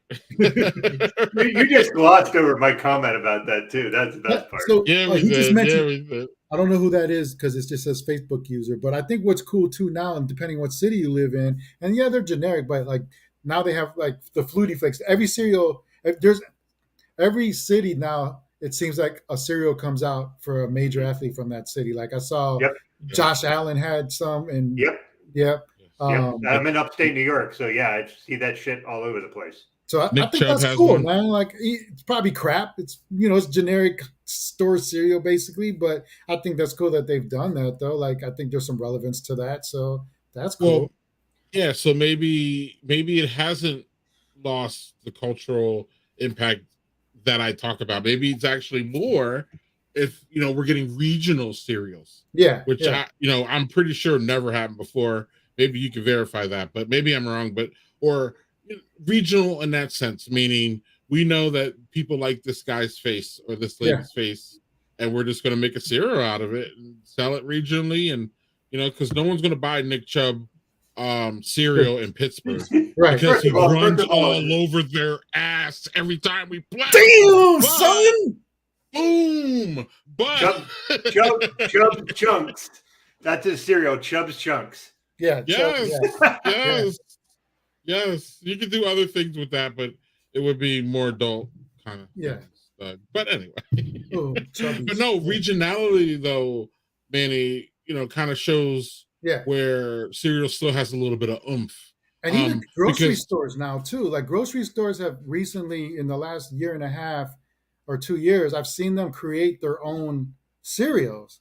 So I'm gonna show you some right now. Like I'm gonna show you an example right now. And many exit stage left. I have Yeah, a also- cereal also- dish. I'd be Celtics. curious. Yeah, Jeff also asked a question earlier about Dallas specific cereals that he should look out for since he's got an AGB near him. So I think we should ask that. We got It's Dulce started. de We'll get leche. it back there. Dulce de, this is all HEB store from Dallas. Yeah, Dulce de Dulce leche. de That sounds excellent. They got these cereology ones, the cinnamon mocha. Wow, So that's cool. that is. Cocoa Cocoa Wow. caramel puffs. That shit sounds good. These are really good. Their own version of the cinnamon roll. Hmm. And then they also have Okay. huh? I said okay. Fruit and Yeah. maple crunch. Like a little fruit and maple cereology or chef and spelled. Wow. But I'm not Okay. saying all hits, right? But it's the fact that stores are now like doing their own thing. Yeah. I mean, Yeah. and a lot of them, like you can get ones that like they're just as good as like the name brand stuff. Like it's not any like noticeable drop off for a lot of Yeah. them. Now, I will say one caveat to that is Honey Nut Cheerios. There's not another Honey Nut Cheerio No. variant that I've ever found that tastes as good as Honey Nut Cheerios. Yeah. That's a standout. Right. That's one. Right. That's like one of everybody has brands that they're like, I have to get that brand because that tastes better. Like for me, it's like peanut butter. It's got to be Jif for me. Like that's my peanut butter. But like I can be okay with Peter Pan, but that's what that is. Or Heinz ketchup. Like everybody has this one thing that brand, that's the one that works, and all the others are just kind of copying it, you know. Jeff knows. Jeff, get at me. I'll give you the HEB hookup. I'll let you know what to get, man. Yeah. Well, he lives. He lives in there, Dallas, so it's right by him. And then what's crazy too is like I love how like these off brands always change the name slightly so that they can't get sued. But the only one that can't, because they lost in court to use the name to have ownership, is Frosted Flakes. So you'll see Frosted Flakes named as off brands. Another like they don't own the rights to that. That you can't. They're not allowed legally to have the rights to that name. So Jeff's on it. Yeah. Yeah. Wow. So Frosted. Okay. And Chris is over here with all the jokes. That gives you an analogy to the Or where's there's another one here. Tom Brady divorce flakes. After a bowl, you both get tired. You play that is fun to make fun of Brady. And you know what's real quick aside, Doug. And Manny probably don't know about this, but like it's just no fun that we can't bug Aaron Govey about Brady. He doesn't even care anymore. Kind of sucks. No, he's now at the point where he's like, I don't like that guy, and I'm like, oh, he hates him. Right. He's the same guy that was on your team. He was a dickhead back then. It was always a dickhead. Yeah, but I don't care but that's fandom, right? That's some people. That's fandom. That their team is like, hey, no, I got it. Guy. But yeah, I understand it. I just don't have to like it, Doug. So, Marshmallow Mahomies. Hey, yeah. I like that idea. Was Travis Scott on the Reese's Puffs? Yes. It was sold out. Like people were going nuts to get those boxes. Yeah, are they still? I haven't seen them out. Seen them out. Reese's Puffs has been doing some stuff to it. Yes. Yeah, well, he had to settle some lawsuits because he's a fucking asshole, Travis Scott. Yeah. In my opinion. So what about to my First Amendment opinion? God damn it. So what about Jeff's here comment, Manny? What do you have suggestions for HEB? I mean, that's hard. Like HEB just had Snickerdoodle. Snickerdoodle's a great cereal. It's a great Snickerdoodle's a great flavor. Yeah, it's a great flavor in general. And they do a great bang up job of. I've had a couple different grocery store Snickerdoodles and they've gotten it right. My favorite still is the peanut butter and jelly that some grocery stores did, and it was so good. So that sounds good. Yeah. Manny, another question for you. Which variety of life does Manny prefer? Oh wait, there's more varieties. There's more than one. Cinnamon, there's regular, there's vanilla, there's strawberry, chocolate. Strawberry? Yeah, they had a strawberry one. I think they might not be out anymore, but they had a strawberry one that was good. Yeah. I'm a fan of all the lives. I'm a fan of Life cereal. It gets soggy quick. Hold on. Yeah, there's a lot of cereals that are like that. Like you got a short window of having something like. Now some people like one of my kids likes their cereal to get soggy, and I'm just like, no man, eat that shit fresh. Like the texture's horrible though, right? The texture, that's like soggy bread, though. It is. Yeah. It's horrible. Yeah. So, Manny, while we're here, this is important. What level of what level of crunchiness will you not go below?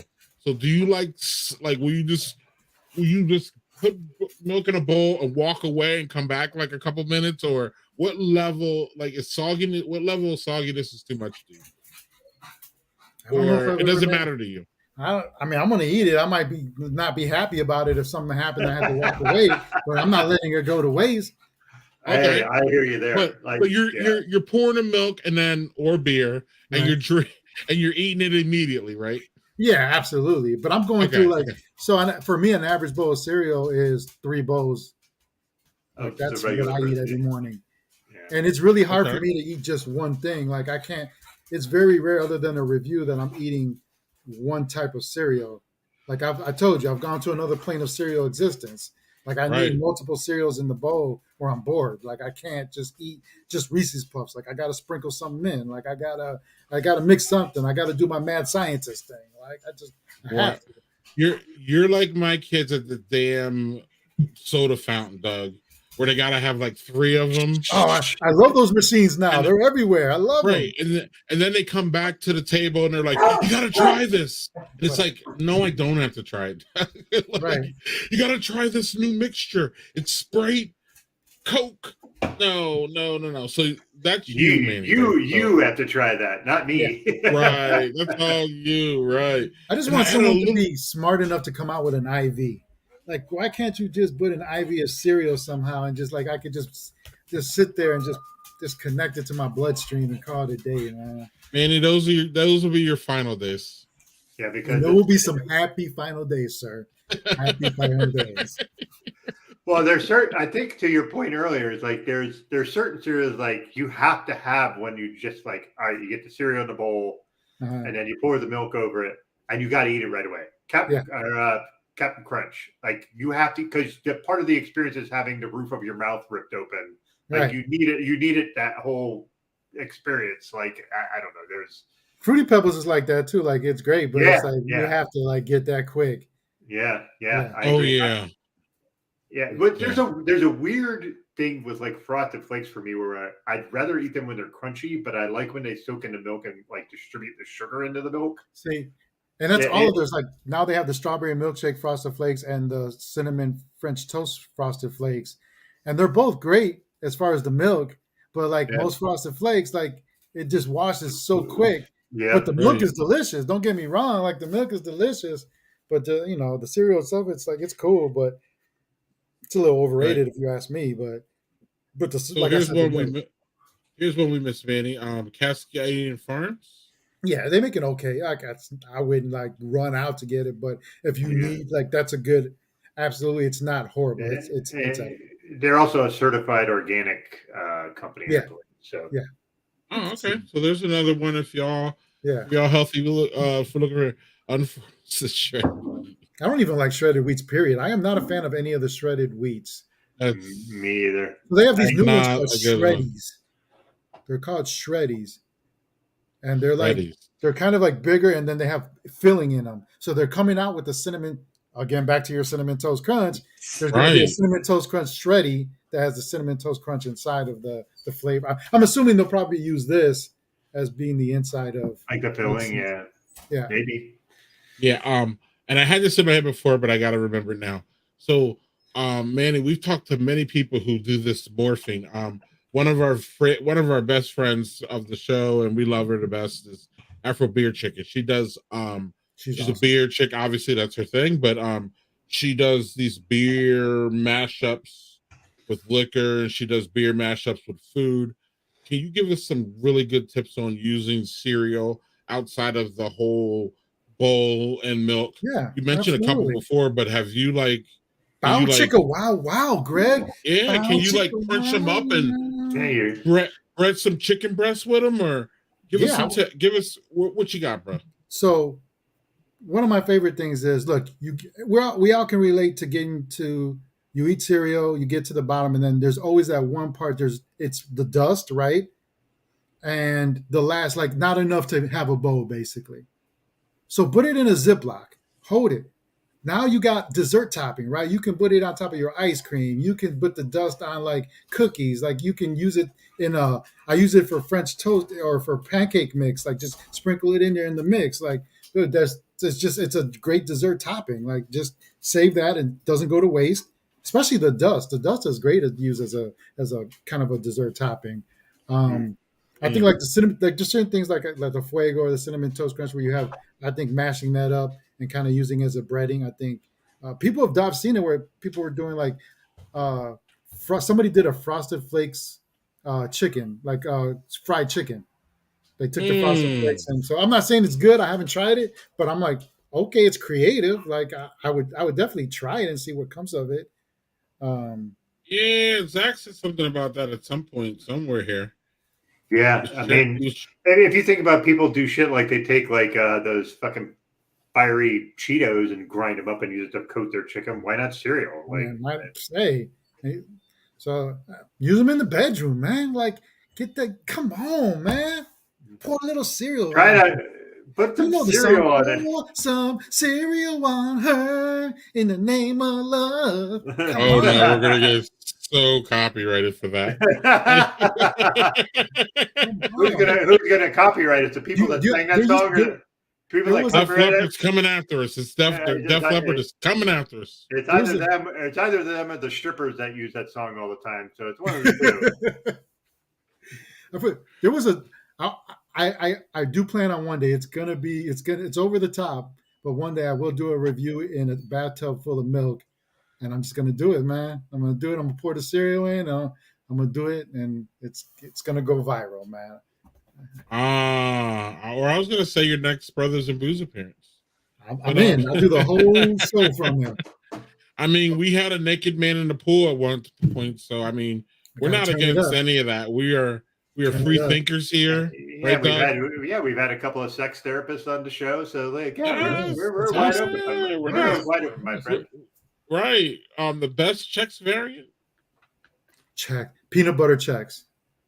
There's a peanut butter Chex, dude. It's got globs of peanut butter stuck to it. Like it's that good. Like it's that and the Plenty Four are my two favorite peanut butter cereals. Absolutely, Chex peanut butter Chex is absolutely wonderful. They had a chocolate peanut butter Chex that was it was out only for a little bit. See, the only thing I don't like about some of the Chex is they will do something like they'll have chocolate Chex and then it's a mixture of chocolate Chex and regular Chex in it, and I feel like that kind of diminishes the taste a little bit. But the peanut butter Chex is off the hook. It is off the hook. Wow. And the thing is, for me, I don't like Chex as a cereal, but I like it as a mix. Yeah. I do too. Chex mix I can eat the shit out of. And, I was gonna. Well, that was the first thing when Manny said that. That was the first thing that popped in my head, Doug, is using peanut butter Chex in the mix. Chex and that would be awesome. That'd be amazing. Oh, yeah. Right. I do the peanut butter Chex and then with some crunch berries. Oh, it's so good, man. No. Wow. So look at you. Look at you. So good, man. Oh man, he's the cereal mixologist. Yeah, whoever said this was correct. That was our friend Leah. So yeah, she said that. What's up, Leah? How you doing? So this is a sad story. I'm sorry to share this. My mom never bought me and my siblings a sugary sweet cereal except once a year for our birthdays. Well, at least she had good birthdays. Yeah. Once a year. Did she let you? Did she let you pick the cereal, or was it like she just gave like I want? Did she let you pick that box of cereal for your birthday? Maybe it was Honey Smacks. Yeah. She poured the Malta-Meal in a box of Fruit Loops just so you thought it was Fruit Loops, but it wasn't. Right. She was sneaking it. But I was wondering what. So it says she never put the sugary sweet. So Jeff, what did you get instead of the sugary sweet ones? Did you get Kix or something like that? Like, what did y'all have all year round? And then it must have really made your birthday special. That's cool though, because your birthday should be special, damn it. But yeah, that's an interesting one. Little Yachty on a cereal. Yeah. Little Yachty had, and those went crazy too. It was like, I think that one there was boxes that had one part of a picture, so people were trying to get all the back of the boxes that match his face or something. Yeah, Reese's Puffs has been doing some like collaborations lately. Like they do a bunch of stuff. So, and Little Yachty's not the biggest rapper out there. I mean, I know of him, but he's not like but he's popular with the younger generation though. Oh, okay, I got you. I'm just saying though, like even a little guy like Little Yachty, respectfully to him, it wasn't like somebody like Drake, who like if he was on a cereal, it would just. Minds will be blown, actually. And I don't like Drake, but he's just popular, so that's just it. So like I got to give it to him though. Like, hey, if you got that many people that love you, you must be doing something right. It ain't my cup of tea, but that's cool. That's right, cool. exactly. You already know. Exactly. Yeah. I couldn't agree. I couldn't agree more. Now, if you put Rakim on the box, I'm there, bro. That's what I'm saying, though. That's what I'm saying. Like, it doesn't seem like any of the cool rappers are doing shit on boxes, is what I'm saying. Like, they need to come around, is what I'm saying, Manny. Yes. And then Daniel's like, go figure, my sister loved Kicks. Somebody loved Kicks. This shit's still around, right, Manny? It's not. They got that at the berry one. That I think there's a honey one too, but they're all Yeah. Doug. I couldn't even. Young Gravy. Okay. Sorry. Young Gravy. I don't even know who Young. that is. That could be many things. All I That know could is go he so went. many directions. Yeah, he went to some award show with somebody's mother and like made out with her on the red carpet. And I was like, I don't know any of his music. I just knew the name and I thought that was hilarious that he did that. So yeah, y'all probably gonna come after me for this, but this is one that me and my family completely disagree on, Doug. I completely don't like Young Gravy. My family loves him. He has a song that he remade Rick Astley, Never Gonna Give You Up. Oh, that's my jam. And yeah, he butchered it in my opinion. Hey, you cannot fuck with Rick Astley. Leave him alone. That man is I'm saying little. Yeah, don't come at me. I'm saying Young Gravy brutalized the original. And he's like some cheesy rapper. And I'm like, I keep asking my family, is this for real? Is he being serious? Or is it like a mockumentary thing where he's doing that? It's it feels that way, but they're like, no, he's serious. And I'm like, well, if he's serious, then I can't be serious. Oh, Young Gravy. That's not serious. No, he's it's cheesy rap. It's in my opinion. Sorry. I think I heard a couple songs that were funny, but I think it's awful. But that's just me.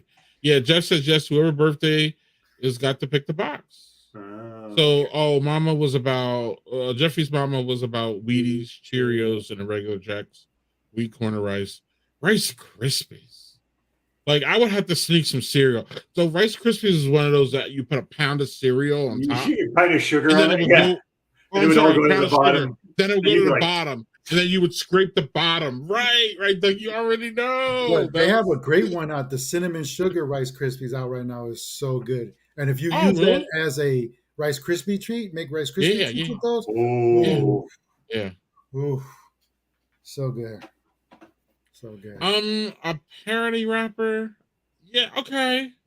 It's a parody of something. Maybe he's the Weird Al of rap.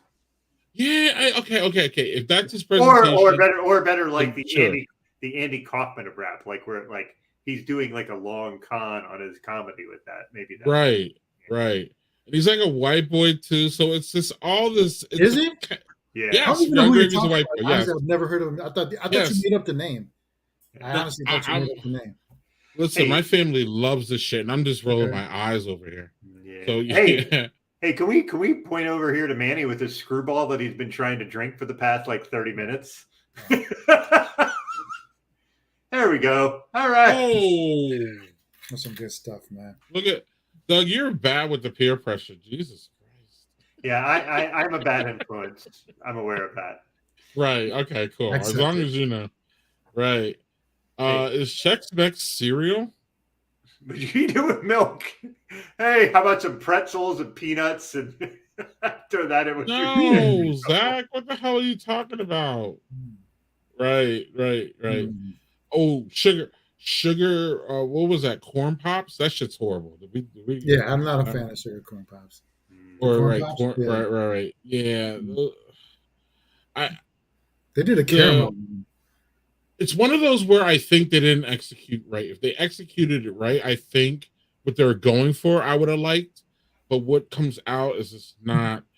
Yeah, cinnamon sugar Rice Krispies. Yeah, it's good. Never had them, but Rice Krispie treats are. Sorry, Manny, don't come at me, but Rice Krispie treats are better than cereal. Like that shit's bomb. You can put them in cereal. I mean, it is cereal. Just chop it up. Yeah, but it's better than cereal. No, it's not better than cereal. I love how Manny's so calm in his disagree. He's like, no, man. But in my head, I'm like, you motherfucker. I'm not right. I'm not taking that shit. But Manny, I got the name of your podcast wrong earlier. So I want to talk to you about that. Are you still? You said you're taking a little hiatus. Are y'all still the Beat Sports and Life one? Yeah. Me and my partner kind of different schedules, and it was one of those things, and he blew me off, and it's just someone was like, yo, like if we're doing this, or are we not doing this? So I was like, stopped it for a minute. So either I'm gonna continue doing it myself, or I had an idea. You know who I would love to do? I'm not, and he's here. So I would love to do it with Jeff. Actually, I really Oh. like. Hip hop. Dude, we could one day Jeff sent me a response to something, and it literally was a thesis on this album. Jeff's brilliant. And I'm just sitting here like, at first, the narcissist in me was like, really, bro? Really? And then I read it though, and I'm like, okay. Like it was very intelligently written, obviously, and it was very cool. And I was into it once I started reading it, right? But I was like, dude, I didn't know you were gonna go into this like full length, but I appreciated the passion behind it. I have a passion for Mhm. hip hop too. That's something I am. For me, that is a culture. That is one of my cultures, and I've thoroughly been in it for a long time in the Chicago scene. So it's like, yo, like I appreciate that. I appreciate. I just think he's a cool guy. He's a very intelligent guy, and I would love to be able to. So this is my Look at that. sonnet to Jeff. This is Look my at sonnet that. to Jeff. Look Jeff, at Look us at bringing that. Let's do something people together, together. let's do Brothers in something Booze. together, bro. I was gonna say, Doug, maybe this is what we could take. Maybe this is the stream in the Maybe future. We could be matchmakers. We could bring people on and match them for things. It doesn't. You know? Yeah, it doesn't have to be like a relationship. It could be like a podcast, or like we could match Zach with maybe Be careful who you choose. a Be careful. turntable. No, how about a turntable? There you So we go. can play some of that shit, Doug. It'd be funny. It'd be like DJ hour with Zach Rosenberg, and it would just be him DJing for like 3 hours with all the records he has. Because That would didn't be the fun. man say? Yeah, didn't the man say he doesn't play half of the damn things he buys? He just buys them just to have it. You know, he's a collector of them. Well, some So, of the like- shit he buys is like the albums themselves are pretty fucking cool looking. So Absolutely, it's like, yeah. absolutely. But yeah, I don't know what to tell you, Manny. I got a good partner here, so we're pretty much geared to go every Friday. You guys are I think great, the live man. aspect of this keeps us going, and just the routine. Like, That's what it's about. I the just know, routine. yeah, and like, you know, we knew that you were coming on Doug Booked You, but like, we didn't have any promos out until literally hours before. But there was no question that we were all gonna like do it, and there's no question that Doug, unless Doug says, well, Doug and I both have had late afternoon snafus. I mean, Doug was literally on vacation and had to like book because he booked his Airbnb kind of weird. And we couldn't do the show because he didn't have a place and he was literally in his car. But like, besides things like that, you know, it's been easy for us to maintain this. But I'm with you, Manny. It's hard to get, you know, two people together with everything that's going on in life, whether you're a father and, you know, work and all that. Doug knows too. I'm not trying to call him out, but one of my favorite podcasts out there is Doug and Jay's podcast. And those guys have struggled with Jay moving and Doug doing all the things and them both having like 6,000 kids together. Well, not together, but if you put them together. Yeah, exactly. I'm Hey, for everybody's we're- love. I'm for we're- everybody's love, man. Yeah, we are not quiverful Mormons. We're not that. We just happen to have kids from previous marriages. I That mean, we can get you on A&E TV quick on A&E TV. Jeff Tepper's sending the love back, it looks like. Yeah, I know, there we go. and I appreciate it. And Jeff would actually like would comments, and he would like give us review. And man, I always appreciate that, man. I know we didn't have like much of a viewership; we had just started, but Jeff was good to me, so I really appreciate that from him. the B From to E to Z. Z. That would be fun. That's a great name. That is a It great is a name. great name. It is a great From name. what, Yee to Z? Yeah, It's just Yee too to close Z. to Yeezy. Yeah, I know. But anyway, hey, can I jump in with my third beer here since we've been going on? Yeah. The reason I did it because Greg, you've had this on the show and I haven't, and it just showed up in my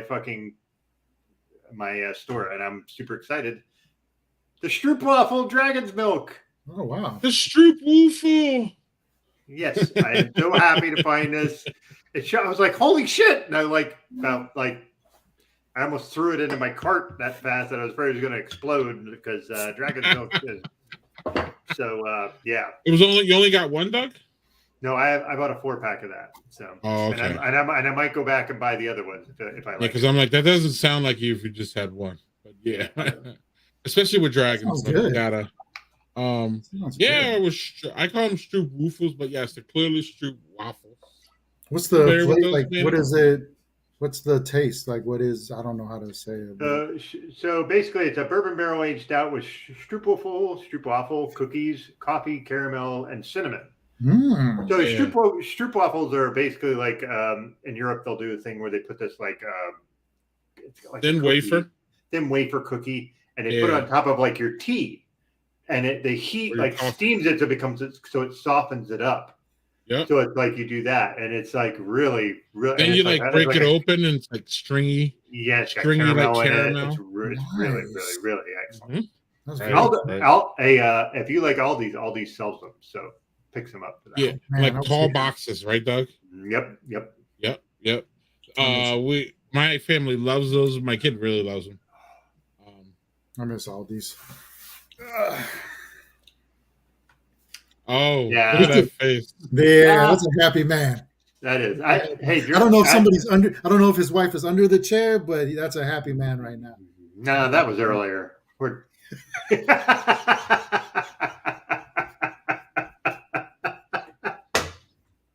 That's what I like. It's to messy hear. time, apparently. Well, that was second time What's the- earlier, like What's before the the show. ABV on that? It says that it's 11, so like there's a right on the bottle Okay. there. But the thing is with these, they always do not. They never taste that like they're just that super boozy. You get a little booze in it for sure because Mhm. they're always bourbon barrel aged. But like what's great about it is like you get the caramel flavors, like just kind of the biscuity flavor of the stroopwafel, and like the cinnamon is extraordinarily light, which cinnamon is such a Right. strong fucking flavor. You don't want to have that overpowering it. Right. But like, and coffee, I don't get at all. Greg, did you get any coffee out of it when you were? No, and I didn't really get any stroop woofle off of it either. I got a bit of the. Well, it's more like it's not like a stroopwafel. It's almost like a biscuity flavor. Like it's almost like that's like a sweet like British like biscuit. So, You got But- more of that than I did. yeah, That's probably a different batch too. If you got it now, yeah. probably I a got it fresher late. batch than what I got. So I like how we've different recipes, evolved probably. over the years. I think all of us in our 20s drank to be whores, or to Yes. feel like we had to whore out. Now, like you guys are so you're so refined, such a refined group of men. I'm so touched by that love. I am, man. You know? I said it before. I say it again, man. Like even if I'm like, we'll be out somewhere on a Friday night because it's sometimes it's hard, man. Like it's family time, right? I will be Right on the next door, restaurant, yeah. Oh, yeah. and I literally put you guys on where it's closed caption because I don't get yelled at. So Yeah. I see everything you're saying, and I'll respond. You'll see me like kind of sporadically make Yeah, comments. you're popping. Hey guys, and I'm like, Yeah. all right, Manny's And I'll be here. And I'm down like, there a all little bit, happy. and I might come back to say something witty because I have one good thing to say. And I'm I'm Right. George. I'm like George from Seinfeld. Leave on a good note. I'm out of here. All right. Right. They laughed. Okay. What are you watching? Ah, Nothing. that We're is gonna be watching awesome. a beer show. That is awesome. So we like to pride ourselves on not only talking about beer, but talking about other things. So I'm gonna have y'all shoot 2 of these into the sun again, and it's one of Doug's favorite things. So I'm gonna let Doug go first. Okay. It's pie, Doug. Pie, buddy. Oh, pie. I fucking love pie. Oh, you fucker. All right. This is actually pretty easy. It's pistachio and pecan. Okay. What? Stop with with you the on pistachio. pecan. Not the pecan. Though. I love pecan. I love pecan. Doug is so wrong about pecan. But pecan, the problem with pecan, Doug, why don't you like it? It's too sweet, I think. It's a really, really sweet pie. Well, so is Like- peach. Peach is a really sweet pie. I don't see peach is getting shot in the sun for me. Oh, what? Really? Wow. What? Yes, peach and cherry on this one. Bye. Oh, dude. You're the first black Ah. person I knew that shot down Peach. So Yeah, Yeah, what's up with that? what the hell? Look at that, man. Look at Manny pulling out the fucking black card on me. What am I gonna do? Yeah, but I'm just- you did stand up for pecans, and that's kind of a staple, right, for you folks? Yes, For it you is. folks. Yes, it is. Yes, it is. And I don't know. I didn't want Doug to shoot me, so I didn't say key lime. Oh, So key lime is then- my favorite. But key lime is Really? one of my least favorites on there, only because Doug, I think It's one of those things that I gotta have a good one. Like I can't just have any key lime. So if it's like too much lime for me, Doug, it's probably Mm, if that makes sense. It's like yeah, a Long Island iced tea. I love Long Island iced teas, but I rarely drink them out because y'all people don't know how to fucking make them. That's true. that's And true. so then, you know what I mean? It's kind of like key lime pie, I think. But yeah, Manny, where are you at with the pie things? You got to shoot 2 into the sun and then never come back. Pistachio for sure. And God, I just wanted to stay friends, but I'm on key lime. I mean, I don't dislike it, but out of all of them in there, it'd probably be the one that I would probably get rid of. That's not something I have to have. Key lime. My girl Oh, obsesses with pumpkin. Like she loves this time of year because that's when pumpkin pie cheesecake, pumpkin pie. Go to Costco, get the big old pumpkin pie from there. Like, yes. Pumpkin pie is, yeah, it has to stay. And then chocolate is the one I haven't really had that much in my life. Chocolate and pistachio are the ones I really haven't had that much. me too. I Doug, think you, or were you gonna say Manny? no, same thing. Like I don't even remember last time I had a pistachio pie. So Yeah, not my jam. yeah, Yeah. Let's see. Pepper says, Yeah. Well, that makes pretty good reason why you wouldn't want to eat those. I'd be right. surprised how many people would still eat it though. Yeah. Yep. Yeah, this is a harder choice than the cereal for me. If we're assuming decent versions of each, yep. And I guess I would say peach and pistachio. Peach Yeah. cobbler. Is peach cobbler a I'm pie? Is that a pie? Like peach cobbler? Is that considered a pie? no, that's a cobbler. Okay, well, motherfucker. Is that right? Right. Doug, what the fuck is chocolate pie? It's basically like almost like a chocolate pudding in a pie crust. I had a girlfriend. I called her chocolate pie. So, oh no, No. you know what I'm saying? You know what I'm saying? Anyway, what the fuck was that? That was the whitest move I've ever seen by you, Greg. Yeah, I got more rhythm than that. No worries. Yeah, chocolate cake over chocolate pie, but we're not gonna get into. That's what Doug will. I Doug will argue this. I already responded to that shit because I can't let Doug, that stand. I'm That's gonna bring slander. Jessica. Yeah, I'm gonna bring Jessica Jones back, and y'all can argue pie and cake. Oh. Mississippi Mud qualifies. Okay. Mud pie. Under no circumstances, cake better than pie. So, Did you guys have what was that? We had it in Chicago. What the heck? Boston Square? Boston cream pie. There was it was a chain. They serve food too, but there's Boston Market. Boston Market. No, that's chicken, motherfuckers. Right. But it was Boston something. It was like Boston Square or I can't remember something square. I can't remember. Cheesecake. I do love cheesecake. Cheesecake can be better than pie, Zach. Don't listen to Doug. But I think cheesecake is pie. I don't consider it because of the consistency. There we go. Because cake is a different consistency than that, and cheesecake is not that. Baker Square. There you go. Oh, good call, Zach. I'd never even heard of that. Yeah. What's up with Baker Square, Manny? I was just thinking like the pies. The one I really was never a fan was a chocolate silk pie. Like it just wasn't my thing. I was just like, but peanut butter silk pie. Yes, that's it. Anything peanut butter, I'm in, bro. It's hard for me to dislike something peanut butter. It's hard for me. If I hate something that's peanut butter, you really shit it on that peanut butter because that peanut butter is delicious. Right. And also, though, I just wanted to point to this. This is the Twitter timeline that I get all these from. Man Scientist FF.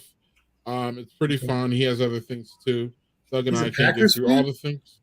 I don't know. He's a mad scientist, though, or I don't know. He claims to be a mad scientist. He just has all these, and then you can go in there and debate with a whole bunch of people. It's pretty fun. Oh, that's cool. It's kind of like our stream in a little microcosm. Doug, it's not called cheese pie. Yeah, and that's okay because things are misnamed all the time, so that's okay.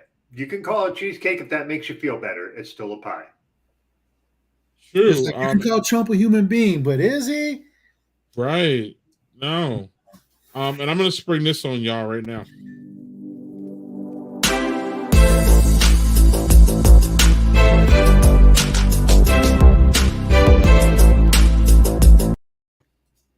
I'm watching dumb shit, so who cares what I watch? Doug, what's up? Yeah, so I'm going to start with something that I watched, and it's a documentary called 38 at the Garden. It's about Linsanity. That shit was fucking great. It was all about, and it was the people they interviewed are all people that are Asian and not just like East Asian, like not Japanese, Chinese. They had Hassan Minaj, I think Minaji. I can't remember his last name, unfortunately, but he's Indian, and Indian folks are Asian. That's actually part of the Asian continent. So, but it talked about the rise of Linsanity and how that just kind of came out of nowhere. And they interviewed him talking about his experience being like this undrafted kid from an Ivy League school, and just like how hard it was to be like an Asian person in basketball, because there's just no, like, unless you're like Yao Ming, who's fucking 7'5" or something, there's no equivalent for what happened with this.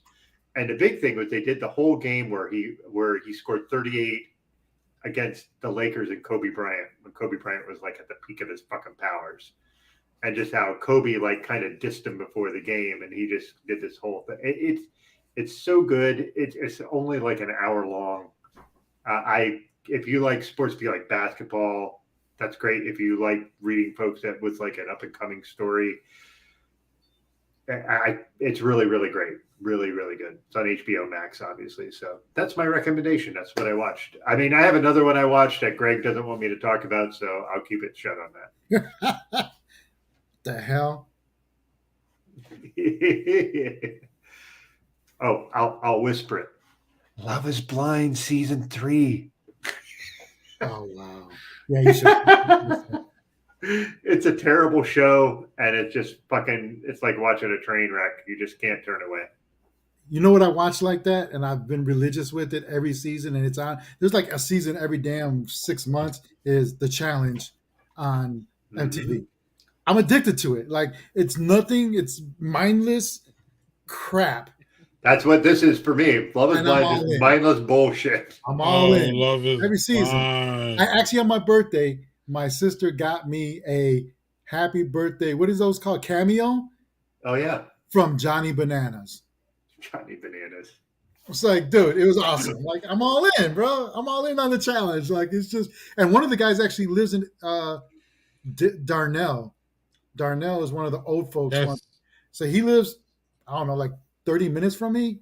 His kids play soccer with one of the dads I know. And it's like, that's cool.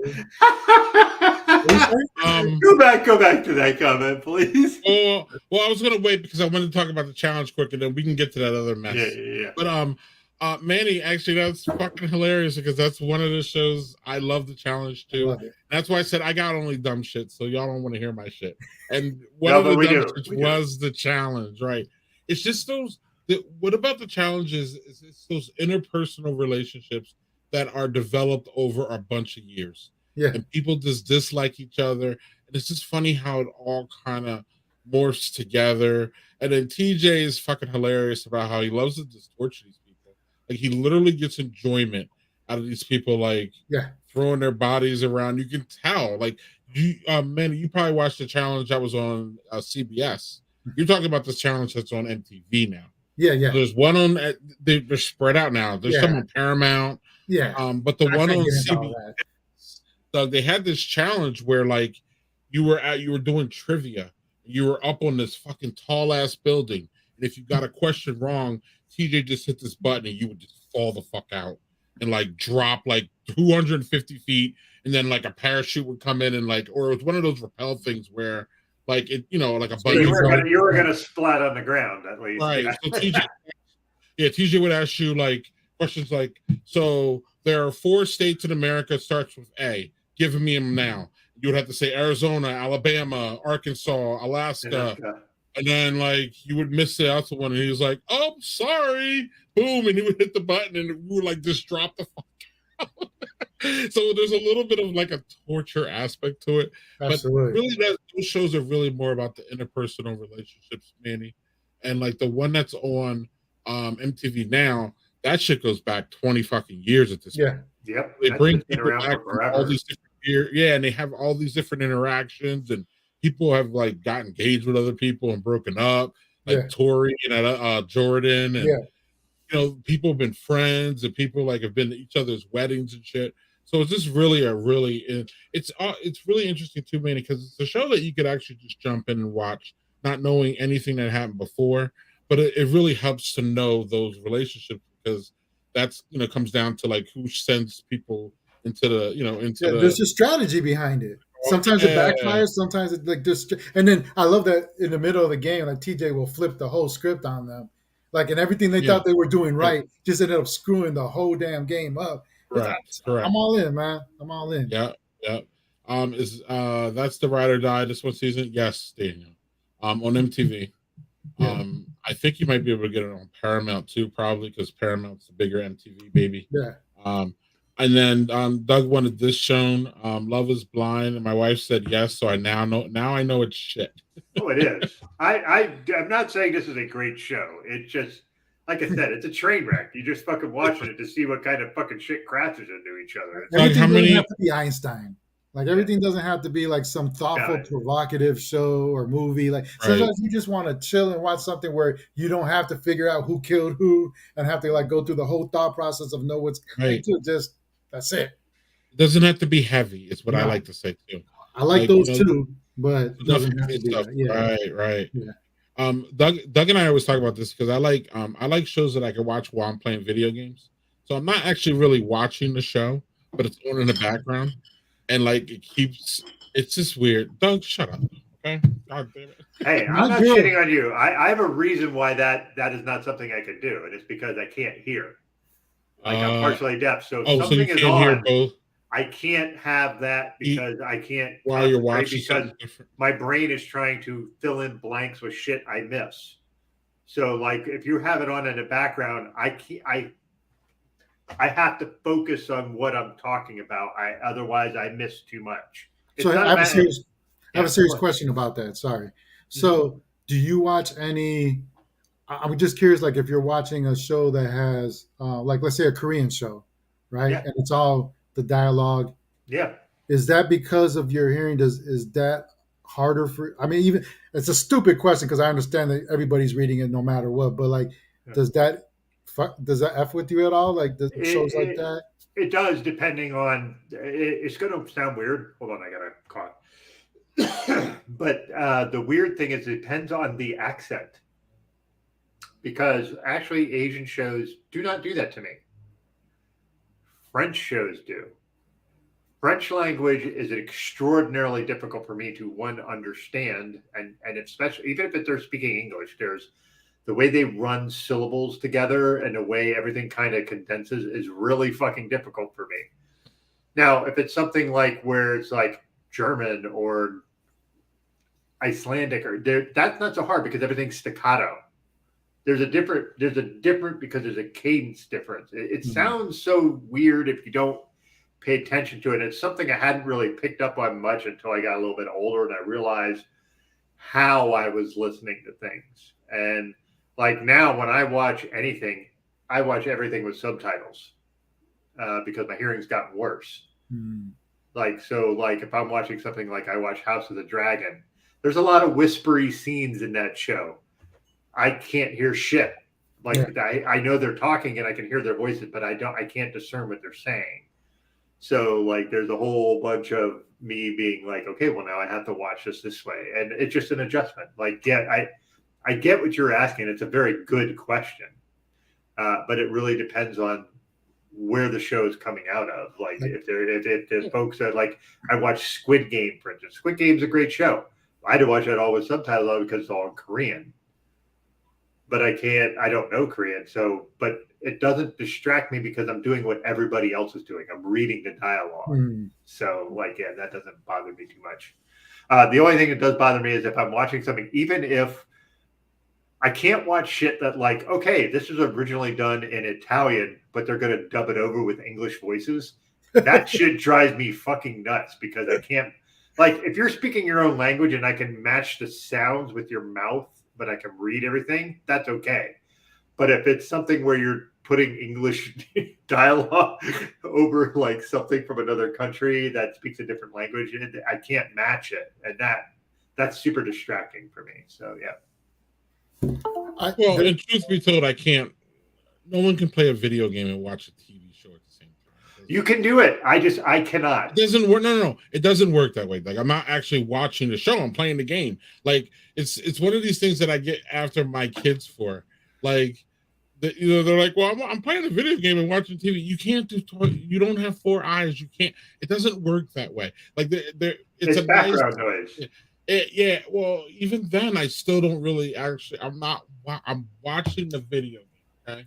So, like, if there's a TV over here and I'm watching the video game, I'm not watching that show. So then, like, it's not, when I say that, it's almost really tongue in cheek because, and it's definitely not disability insensitive.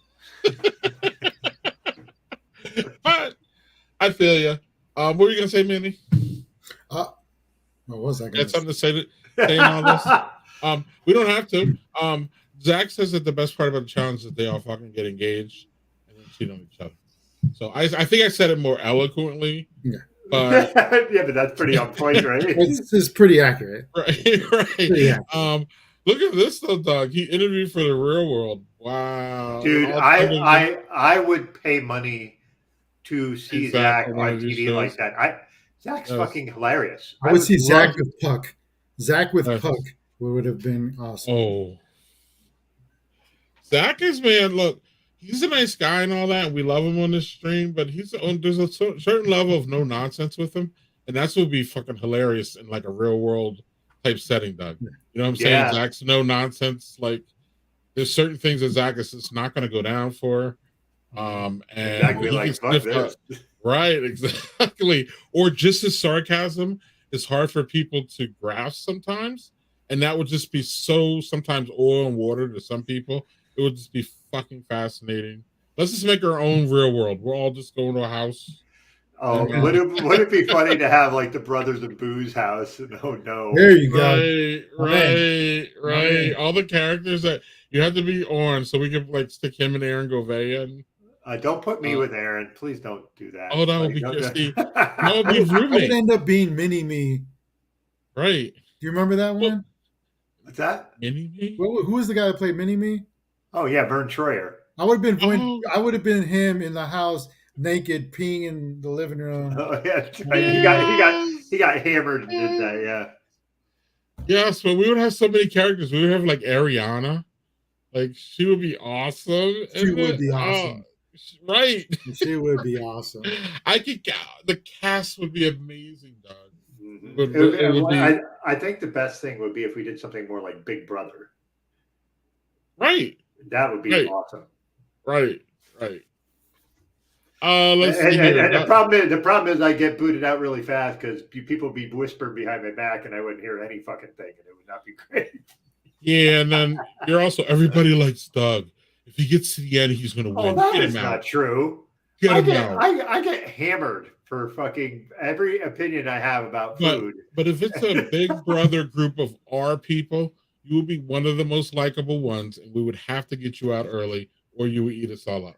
Yeah, but the only thing would be I would just sit in the hot tub all the time, and that would probably not be good. Right.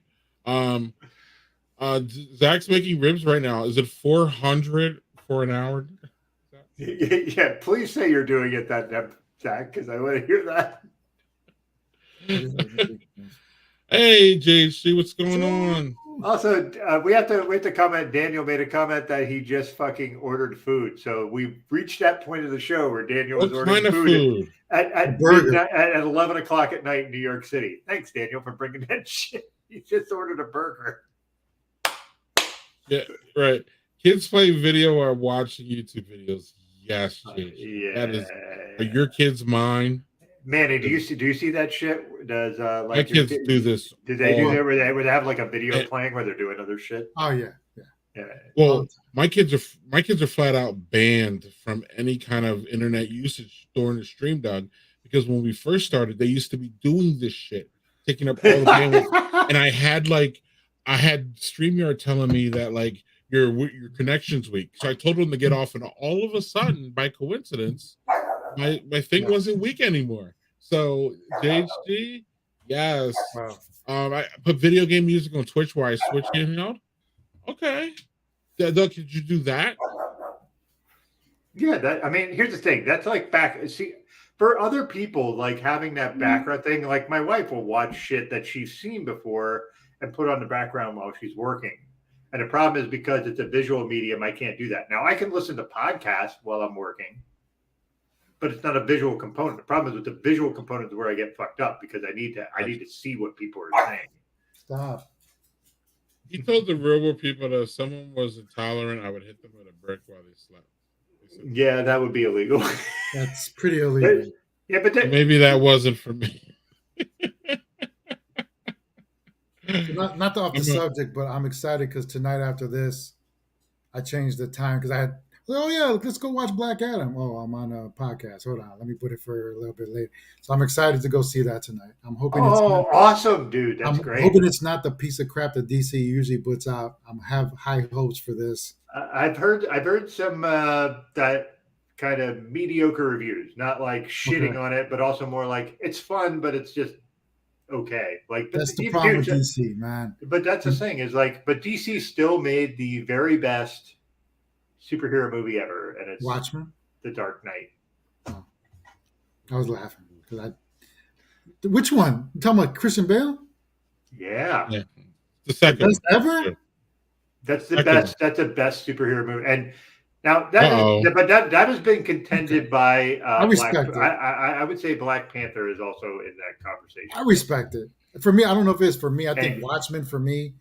And I didn't like that. I didn't like the movie, but the show. Did you ever see the show, man? Yeah, the show's phenomenal. The show is so much better than the movie for me. But when you can do episodes, you can do a lot more. So, y'all in the comments, what is the best superhero movie ever? So that's what they say. Yeah. I have to agree with Doug, but I haven't seen any. But my problem with DC at this point, Manny, or my thing with DC now is like I'm kind of really scared about where it's going. All that upheaval with Warner Brothers and them fucking around with the Batman already, and the Batman was Flashpoint is about to get tanking. Right, and they just threw out what was it, Supergirl, or they just threw that one out. They made a whole ass movie and was like, fuck it. The Flash. It was Flashpoint. It was Flashpoint. It was supposed to have like everybody in it. Michael Keaton. It was like almost. It was their version of like. It's got a great concept to it, but Batwoman. But they also had the issue with the guy playing Flash with his concubines and whatever he was doing. So the thing is, they had already spent $250 million on this movie, and now they're talking about, well, should we just kick him out and redo it? Like, dude, you just spent $250 million on it, right? So it's just a whole there. And my thing with DC compared to Marvel too is like, look at that formula. You don't have to like every Marvel movie, but at least their formula was correct. Like, introduce the characters in single movies, and that way, when you get to this big storyline, you can go straight to the storyline without having to introduce anybody because you already know everybody's background. It's already meshed in, and DC just does let's just do this Justice League movie. F it. Let's just do this. Let's just throw everything together. Like, it's always garbled, or they're very like Suicide Squad. I'm about to go on a rant. Suicide Squad is my favorite comic book of all time. Thanks for telling me. There you go. Love me some Suicide Squad. And they dumbed it down, made it this like campy movie. And it's supposed to be dark. It's supposed to be about people trying to not commit suicide, but they're very suicidal type of characters. But no, they just did it so campy. And Will Smith, I don't need to see Will Smith it's just campy, man. Like, that's it. I don't even know where else to go with it. Right. No, but Warner Brothers is so problematic. And when Doug gets back, we will start to wrap, y'all. So Manny, you can get to your movie. That'd be awesome. But Warner Brothers is just so problematic before. And now that they're merging with Discovery, and you know what happens when they merge, they cut a whole bunch of people, and got this and got that. I'm just afraid of where it's going. I don't know, what did you think of the Batman? I thought it was pretty good, solid.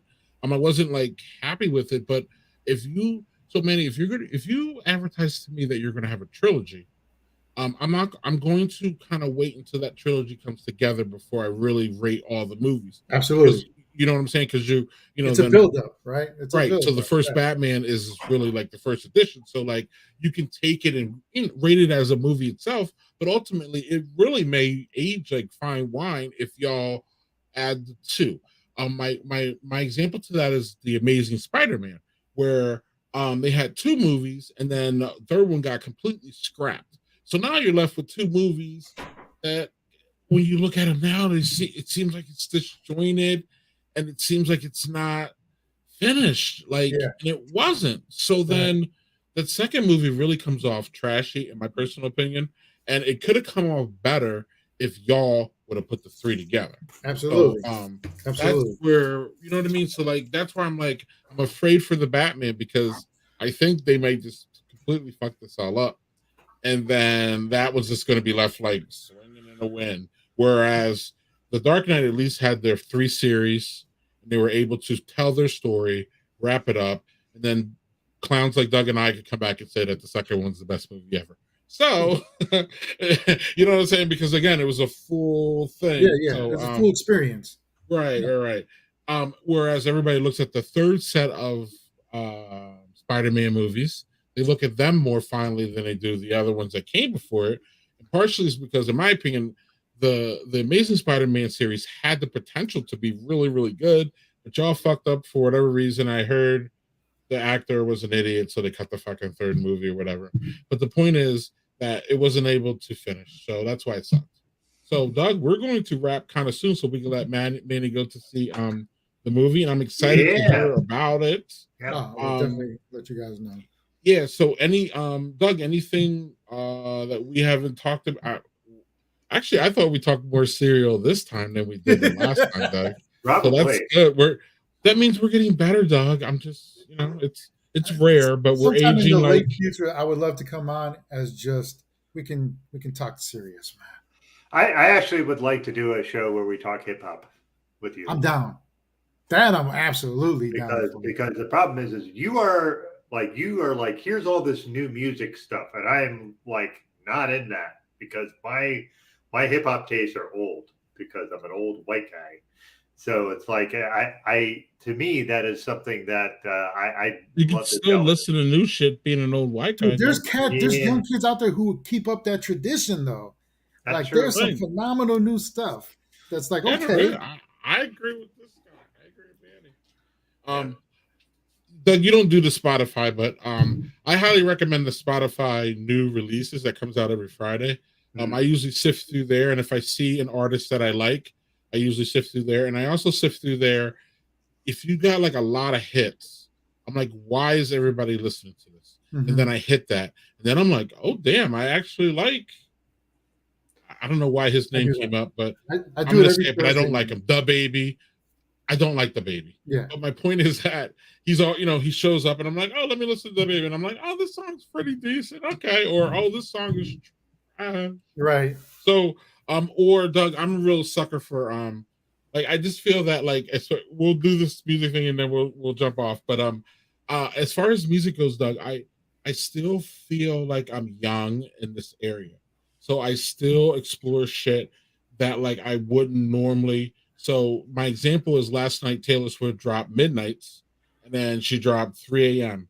I don't care about Taylor Swift. I really don't. But that shit everybody else cared about it. But right, and Twitter, it was like overwhelming. Yeah. People were on Twitter like losing their fucking minds. So I'm like, okay. So then there was an article, Doug, about somebody I think it was on Rolling Stone ranked the songs on the album from the best to the worst, what they felt was the worst song to the best.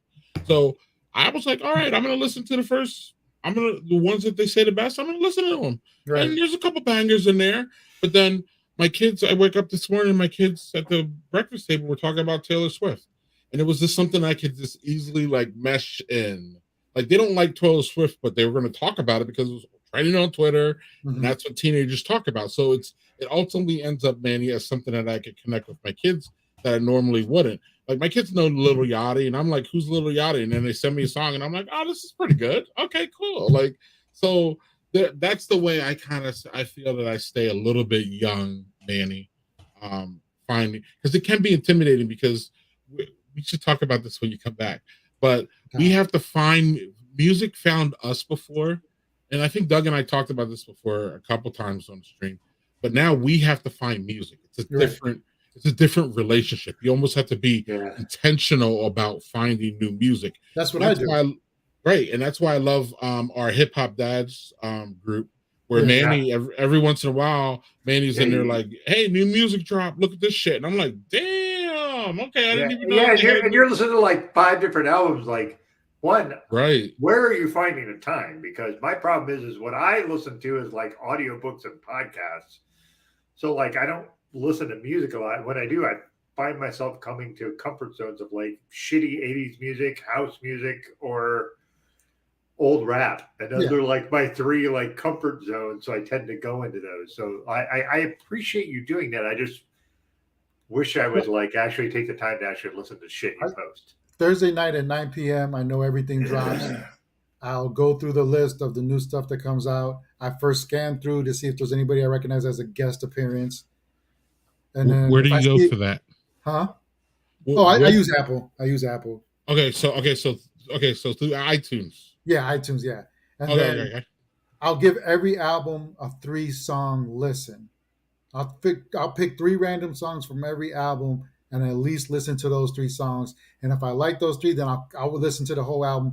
Or if it's right away, like even if it's in 2 songs, I just can't take it. If it's the fucking sinusy auto-tunes crap, I won't. I'm done. Like I can already tell I hate to say but I can tell what the new generation stuff is, as opposed to the ones trying to keep it alive, right? Yeah. And I'll run it. Like I have one from last night that I was like, whoa, yo, these 2 kids looking from the album cover. I would have been like, hey, whatever. I'm digging the whole album. Like, okay, cool. Like, all right.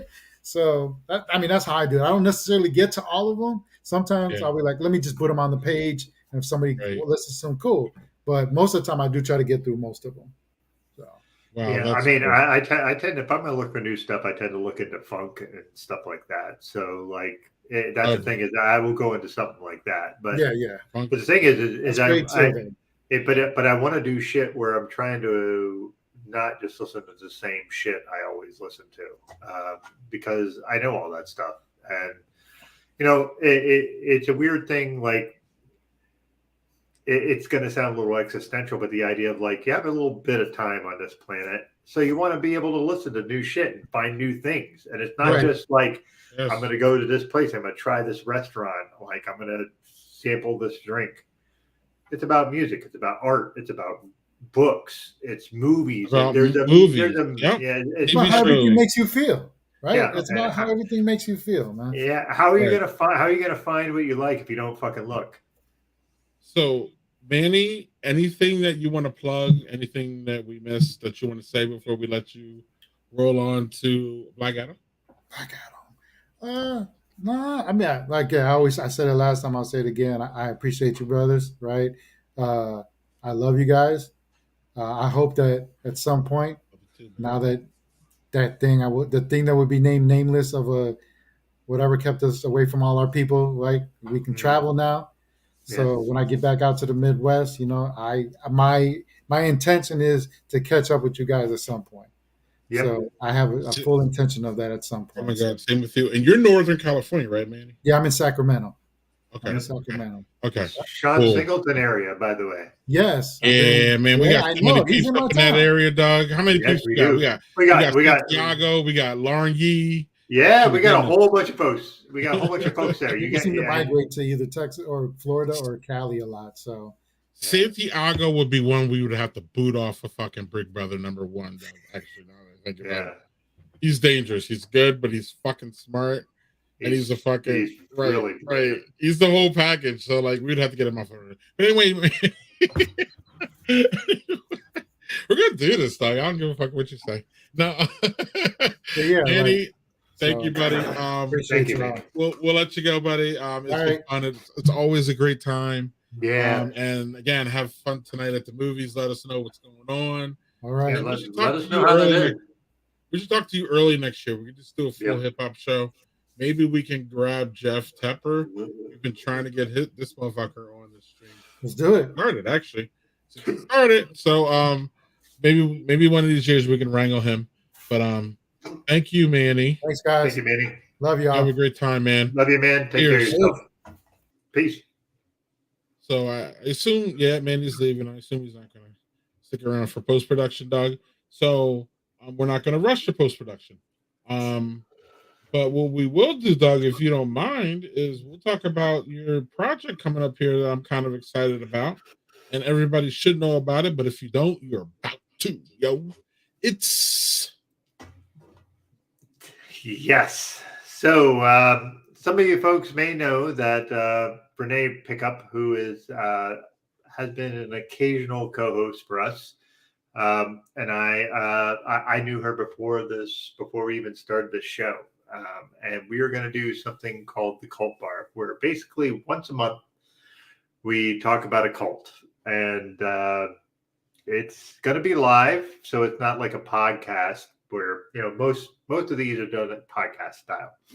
So the goal is just to kind of explore how we feel about these podcasts, and the interesting thing about it is that I'm fascinated by cults because I've never been in one. I don't understand how people kind of fall into the whole spiel. Like, to me, it's a spiel.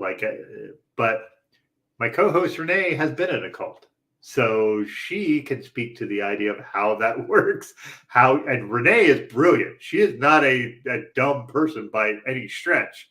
And that's a bit that always fascinates me. Like, how are people who are really, really smart, how are they able to be duped?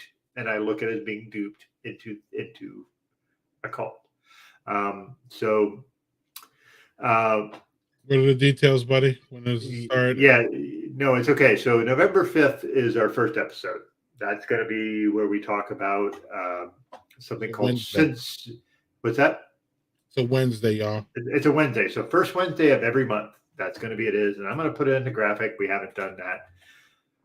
But the first thing we're going to talk about is something called The Sins of Our Mother. And I'm going to share the screen for this in a second. Hold on 1 second, Doug. Hold on 1 second. I know I'm not going. What the hell? What? Yeah, I'm not going. Boo. But you get to hear my spiel about this new show. Hopefully it's something you'll be interested in. Yeah. So Yep. So we're talking about this. This is the show I'm doing with a friend of mine, Renee, who she was in a cult. I was not. And we're going to talk about cults every Wednesday, every first Wednesday of every month. So it's just going to be a monthly show. So we're just going to talk about cults. This is the first cult we're covering. And here's the thing. It's not technically, because this is almost as a true crime cult mashup, because this person was part of the LDS church.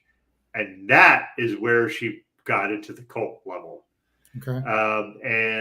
So we're going to discuss how she, like right now, her and her fifth husband are on trial for killing her two of her kids, and her ex-husband.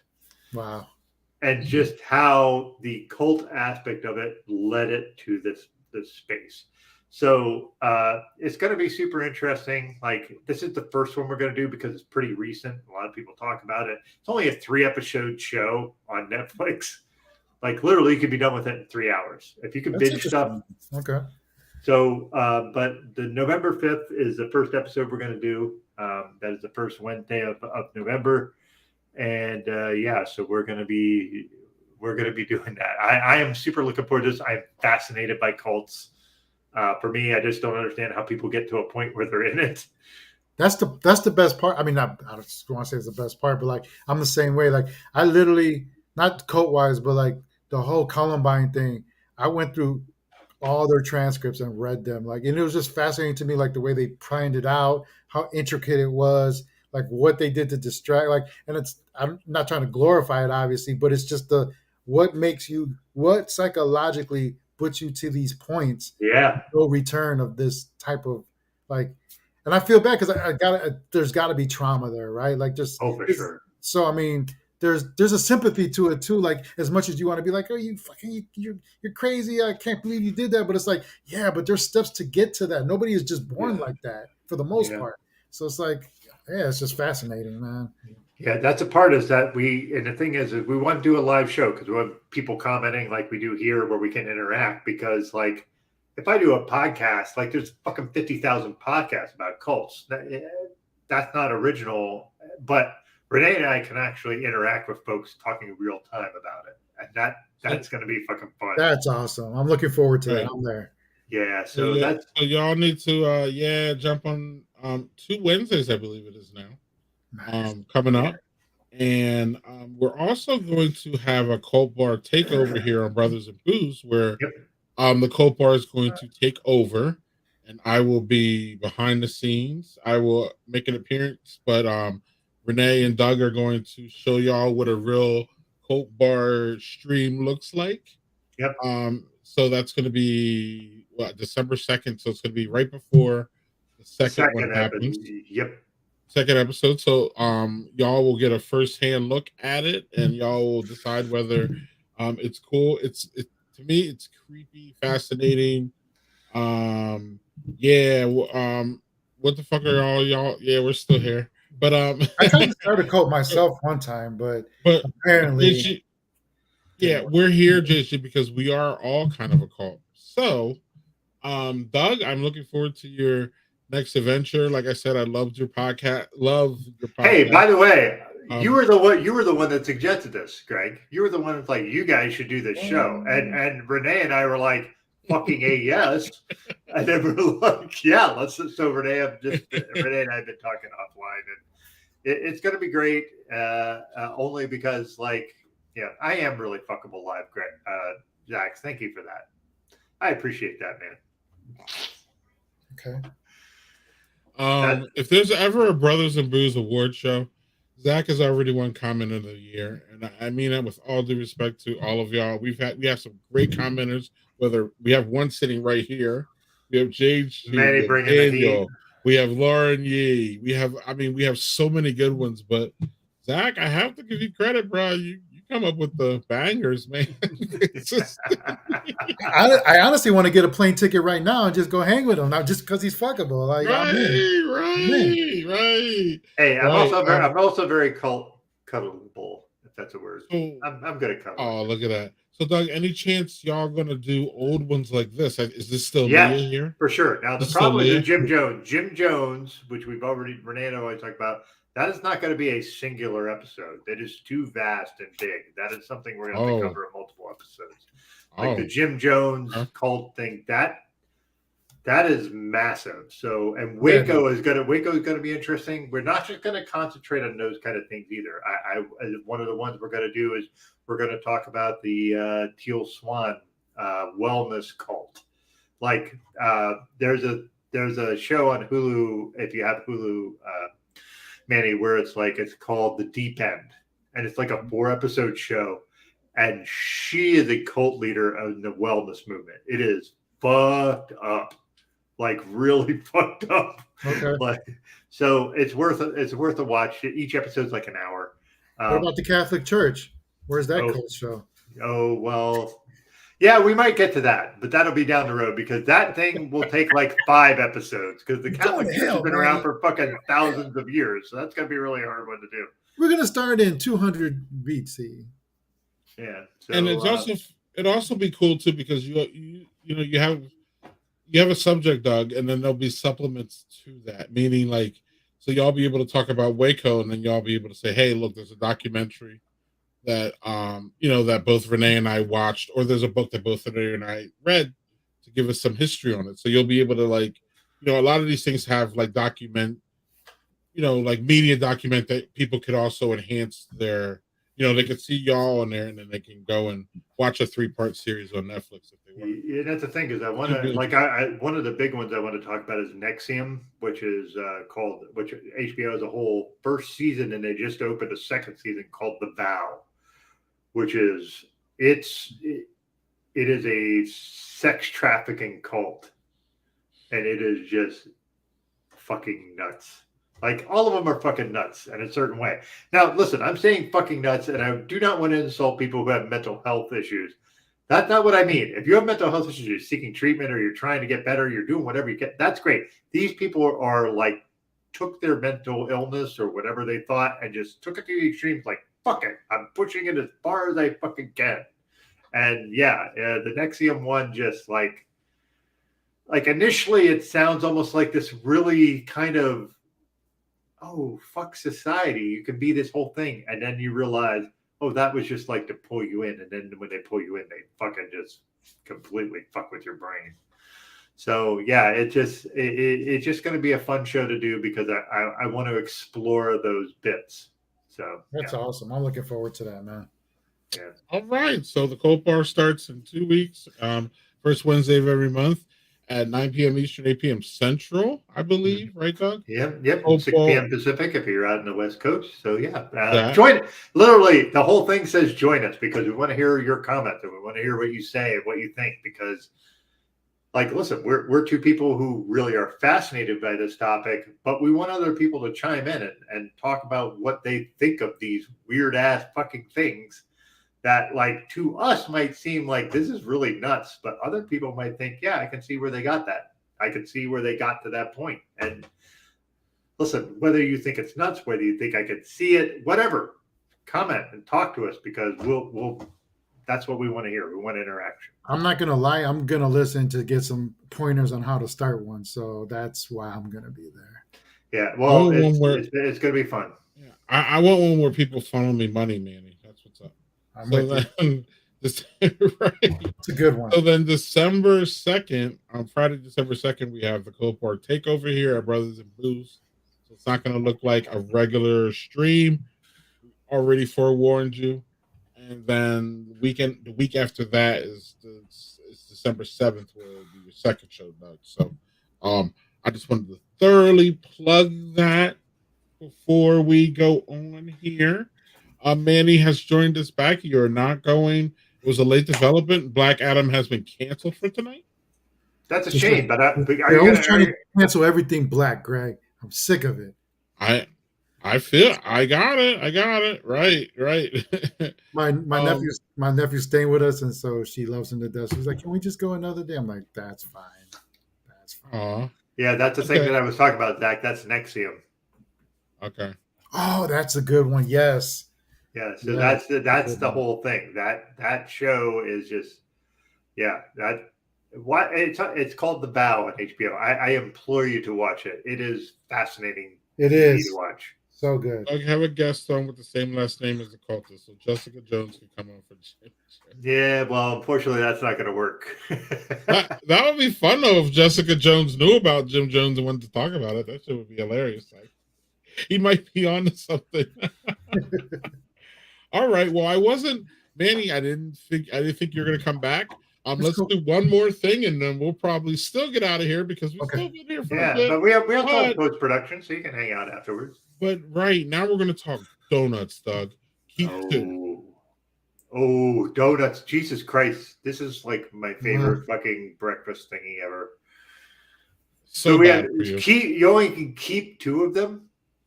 Right, only can keep 2. Wow. All right. I'm going to go classic. I'm going to go Boston cream and glazed.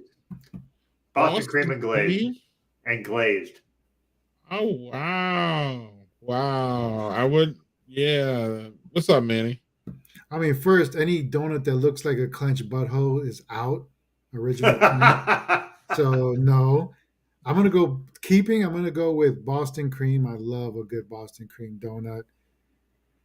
And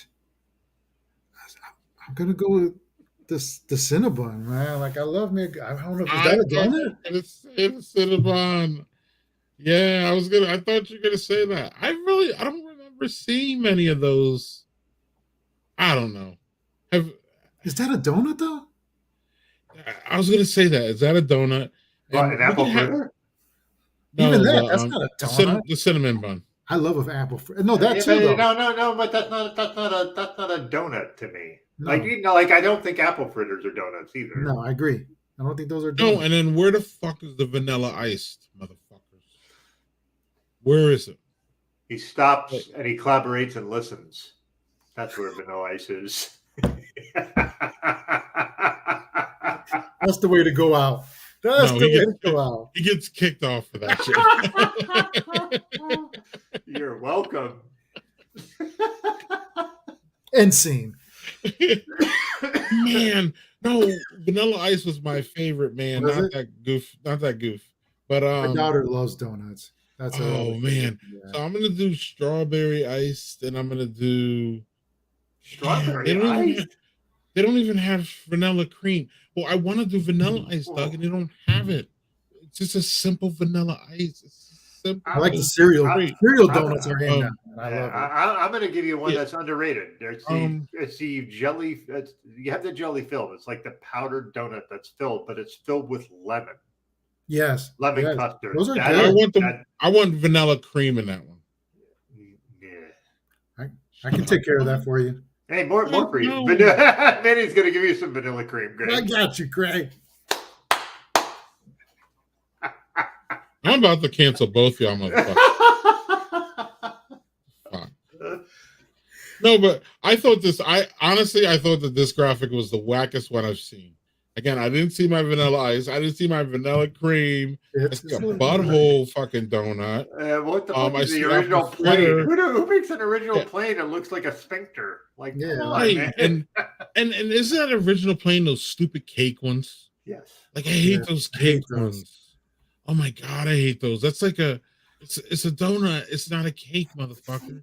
And also, Doug, I gotta Howard Healthy. I gotta kill you on this one because donuts are terrible. Oh, they are So terrible. how do you mitigate them now? Do you eat like a half? No, or what do you do? no. What I do is I have them once every 6 months. That's how I have them. Because I like not to have a fucking heart attack after breakfast. So I just give me one, and I need a really good one because if I'm going to invest my fucking sodium and fucking cholesterol and all that shit in one donut, it better be a really fucking good donut. Right, apple Yeah. fritter Oh, spice. Zach, you are so wrong. Oh, we lost Manny quick. I guess he'll be back. He came back before. And let's see. Oh, so lactose intolerance inside Boston cream and a cinnamon roll like Manny. Yeah, but a cinnamon roll is not a damn donut. Yeah. Listen, Uh, cinnamon rolls. So I is this think they're Leah wildly again? overrated. Is this Leah, Doug? Yeah, it's Leah. Yeah. Okay, glazed Listen, blueberry. Now, glazed Glazed blueberry is good. I've never really even seen that shit that much. Wow. No, that's That must actually be a very good regional donut. thing. Well, I forget what I see them here in upstate New York at like. Listen, I don't like going to Dunkin' Donuts for their fucking donuts. Their donuts are terrible. So is their coffee. But Your like, fucking donuts used to be boss. But go on though. yeah, but they're not anymore. They're terrible. No, they're not. No, I agree. But even JHG said blueberry donuts should be on there. Blueberry donuts are really tasty. The problem is not many people make them. Yeah, I was gonna say I think that's a regional thing because I haven't seen them in ages, and I'm in the Midwest, so maybe it's not a Midwest thing. Maybe. She says glazed chocolate and the cinnamon coffee roll. Yeah. Donut holes are pretty good. But donut holes were like when we were young, they weren't around, and then they came around a little bit later. It feels like a bit of a cheat, doesn't it? The donut hole. Yeah, it does. But Doug, for us, the donut hole should be like, you know what I mean? We could at least have like one or two, and it's not. Yeah. I'm like, okay, I'll have a couple of those. That'll be great. But we're at the point to where like we just have to be teased by food. We can't just like totally go all in. So like that's where we're unfortunately at. So that's why I thought this one would be fun. But I think this is one of the worst graphics we've ever had on here. And it annoys me. It annoys me to tears, actually. Also, who the fuck eats sour cream donuts? I want to know who eats that. I want to know because I don't even know what that is. It's basically like a sour. It's like a plain donut with a sour cream glaze. Like that sounds terrible. Yeah, the donut holes are actually boss. So hey, give me all the balls. It's great. Yeah, but they're not actually donuts, though. I think is what JSG said. That's the thing is, so you can have a couple of them and you don't feel terrible about yourself, which is, hey.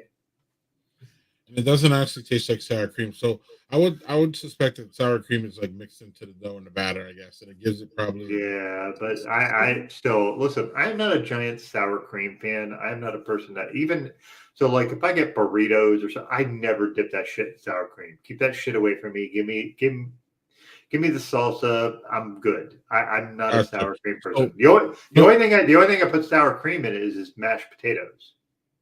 well, I was gonna say no sour cream on a baked potato.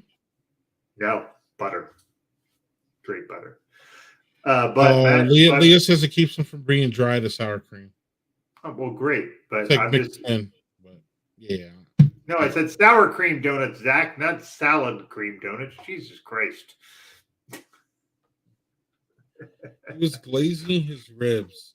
So That's a it sounds euphemism. like That's a euphemism.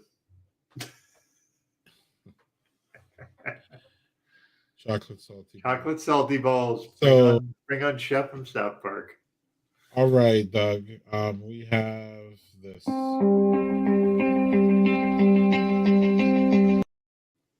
Manny has gone and it doesn't look like he's not back. So Okay. we will What you close got? this good ship lollipop here. Yes. And I had What you got, sir? I have these two. Um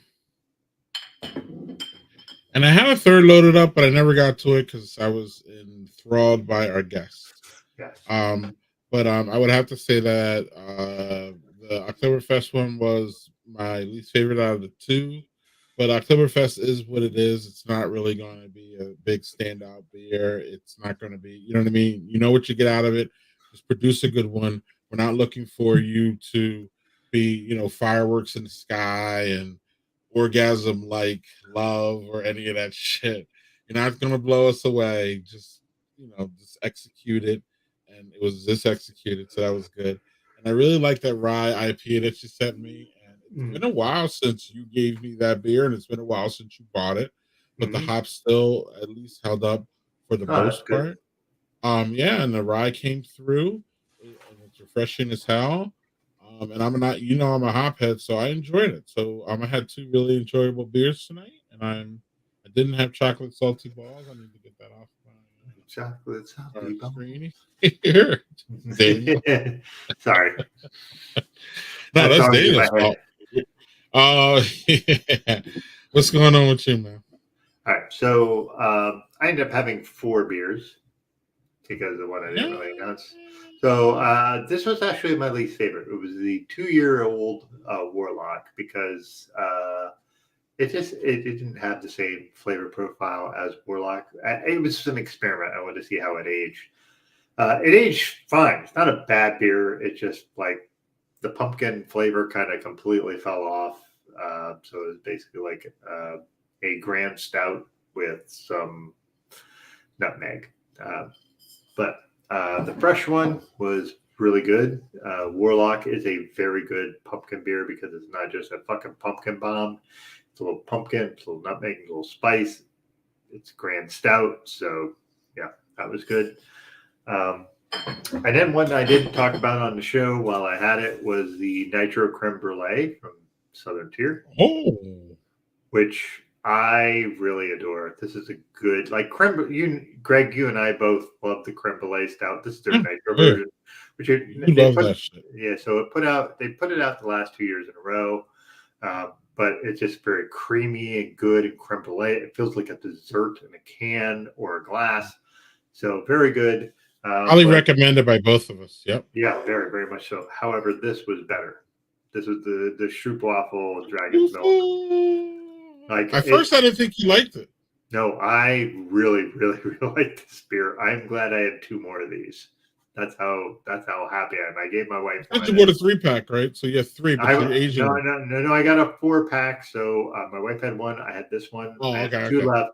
So one I will keep in my fridge, and the other one I will sell her. The problem is when I sell her it, with every Dragon's Milk beer, the adjuncts all fall off, so it ends up just being a Dragon's Milk. So, right, so fuck it. Right. So I'm tempted to not do that.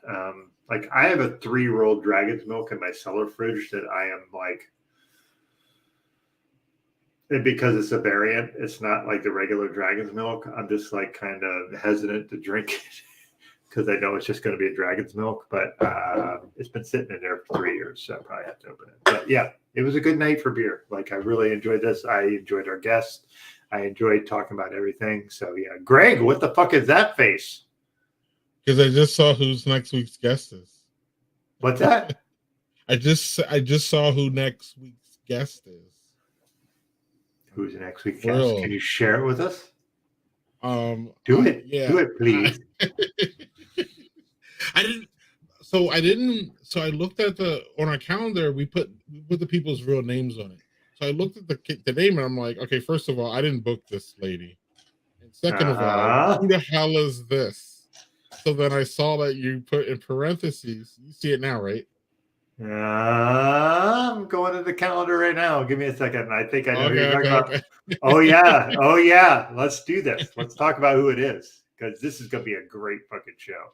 I'm probably more. Doug booked this guest, but I'm probably more excited about her than Doug is. Doug, you can talk. You can take it away though. Yeah. So we're going to have a person by the name of Barb Baker on next week. She is called Siren of Stout. She has a giant TikTok and Instagram following, and she is goddamn amazing. She's funny. She's really thoughtful. She knows her shit about beer. She's a black woman in beer. She does a whole series of black women in beer. And it's going to be just a really great fucking show because she knows what the fuck she's talking about. And she's engaging. She's funny. We met her at Barrel and Flow. Like I saw her at the bottle shop. Holy shit. And you're like, what? And I was like, that's the Siren of Stout. And you're like, who the fuck is that? And I was like, oh, let me tell you. And then I told you, and you're like, well, go talk to her. And I'm like, yeah, but I feel like I'm some sort of schmuck.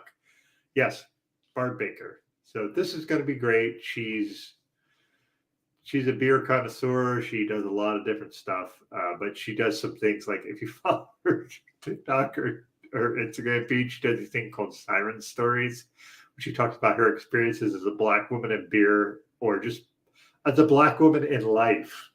And it's just, all of them are just engrossing, and some of them are funny, some of them are sad, some of them are interesting. They're just all over the place. But she's going to be a great, great guest.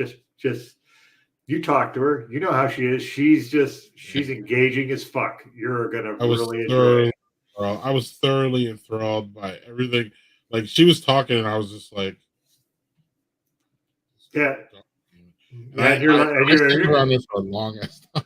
and you're like, can you book her? I'm like, yeah, I can try. And she's like, yeah, absolutely. This would be great. And I was like, okay. No, Zach, we don't want you to not comment. She probably gonna love you like we all do. Yeah, we met her, the Baron Flow, and then like I said, Doug, can you just take care of this? And then you saw my reaction when I actually loved to see who it was. I actually thought it was our Oscar winner, but we'll get to him. I believe the week after. So we have some the week after is a big fucking guest. Folks. We have some great, and then I will be headed to Fobab, which is the fermented and barrel aged beer in Chicago. I will be leaving for that right after that stream. It's a Saturday. So that's gonna be fun. So we got a big things coming up to you.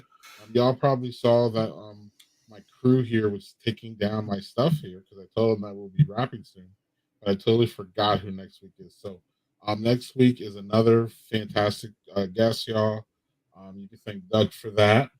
And Barrel and Flow for that. But Doug, Barrel Flow. No, don't thank me for that. I just happened to stroll into it and be Barrel and Flow. Remember we had Liquid Intrusion last week, y'all, Lipco. So if y'all miss Lipco, go to our YouTube page. You can see that interview. Those are our folks. They're just fun. Manny tonight. So if you miss Manny tonight, rewind. Especially if you're a cereal fan, we really delved into all different kinds of cereals, healthy, all that. So we are rolling here, dog, and rolling into the holiday season, and we're gonna have some fun things for you. We already heard about it. We got Jeffrey coming up, Jeffrey Bernstein, come up and have our Thanksgiving show. We're gonna have Matt Strain back to talk about non-alcoholic beers and how y'all can get through the holidays again with less alcohol if that's what you want to do. If you want to drink. We're all about it. But if there's a reason why you need to cut back, whether it be health wise or whether you're just having too many or whatever, Yep. Matt'll be here to help you get through that. Matt is not only an ambassador at Athletic, he also drinks, and Doug does too. So Doug will be able to jump in the non-alcoholic spirits that are Yep. out there. So that's really going to be another fun show, and then we're gonna have a Christmas and New Year's show, which we don't know what the hell's going to happen, but something good. We'll figure that out. Yeah, we will figure that out when we get there. But y'all have a nice fall weekend coming up. Yeah, enjoy Get yourself. yourself a pumpkin beer or a stout and sit out by the fire and do all that wonderful stuff. And we love you and appreciate all of y'all for commenting and being here and making those numbers go up so we actually feel important that somebody actually watches us on Friday. Yeah. And y'all are diehards. We love you. Just be safe this weekend. Have a Yep. good time. And we'll see you next week with the Siren of Stout. Yep. Man, it's going to be fun. Love you, Cheers. folks. Take care of yourselves. Yep.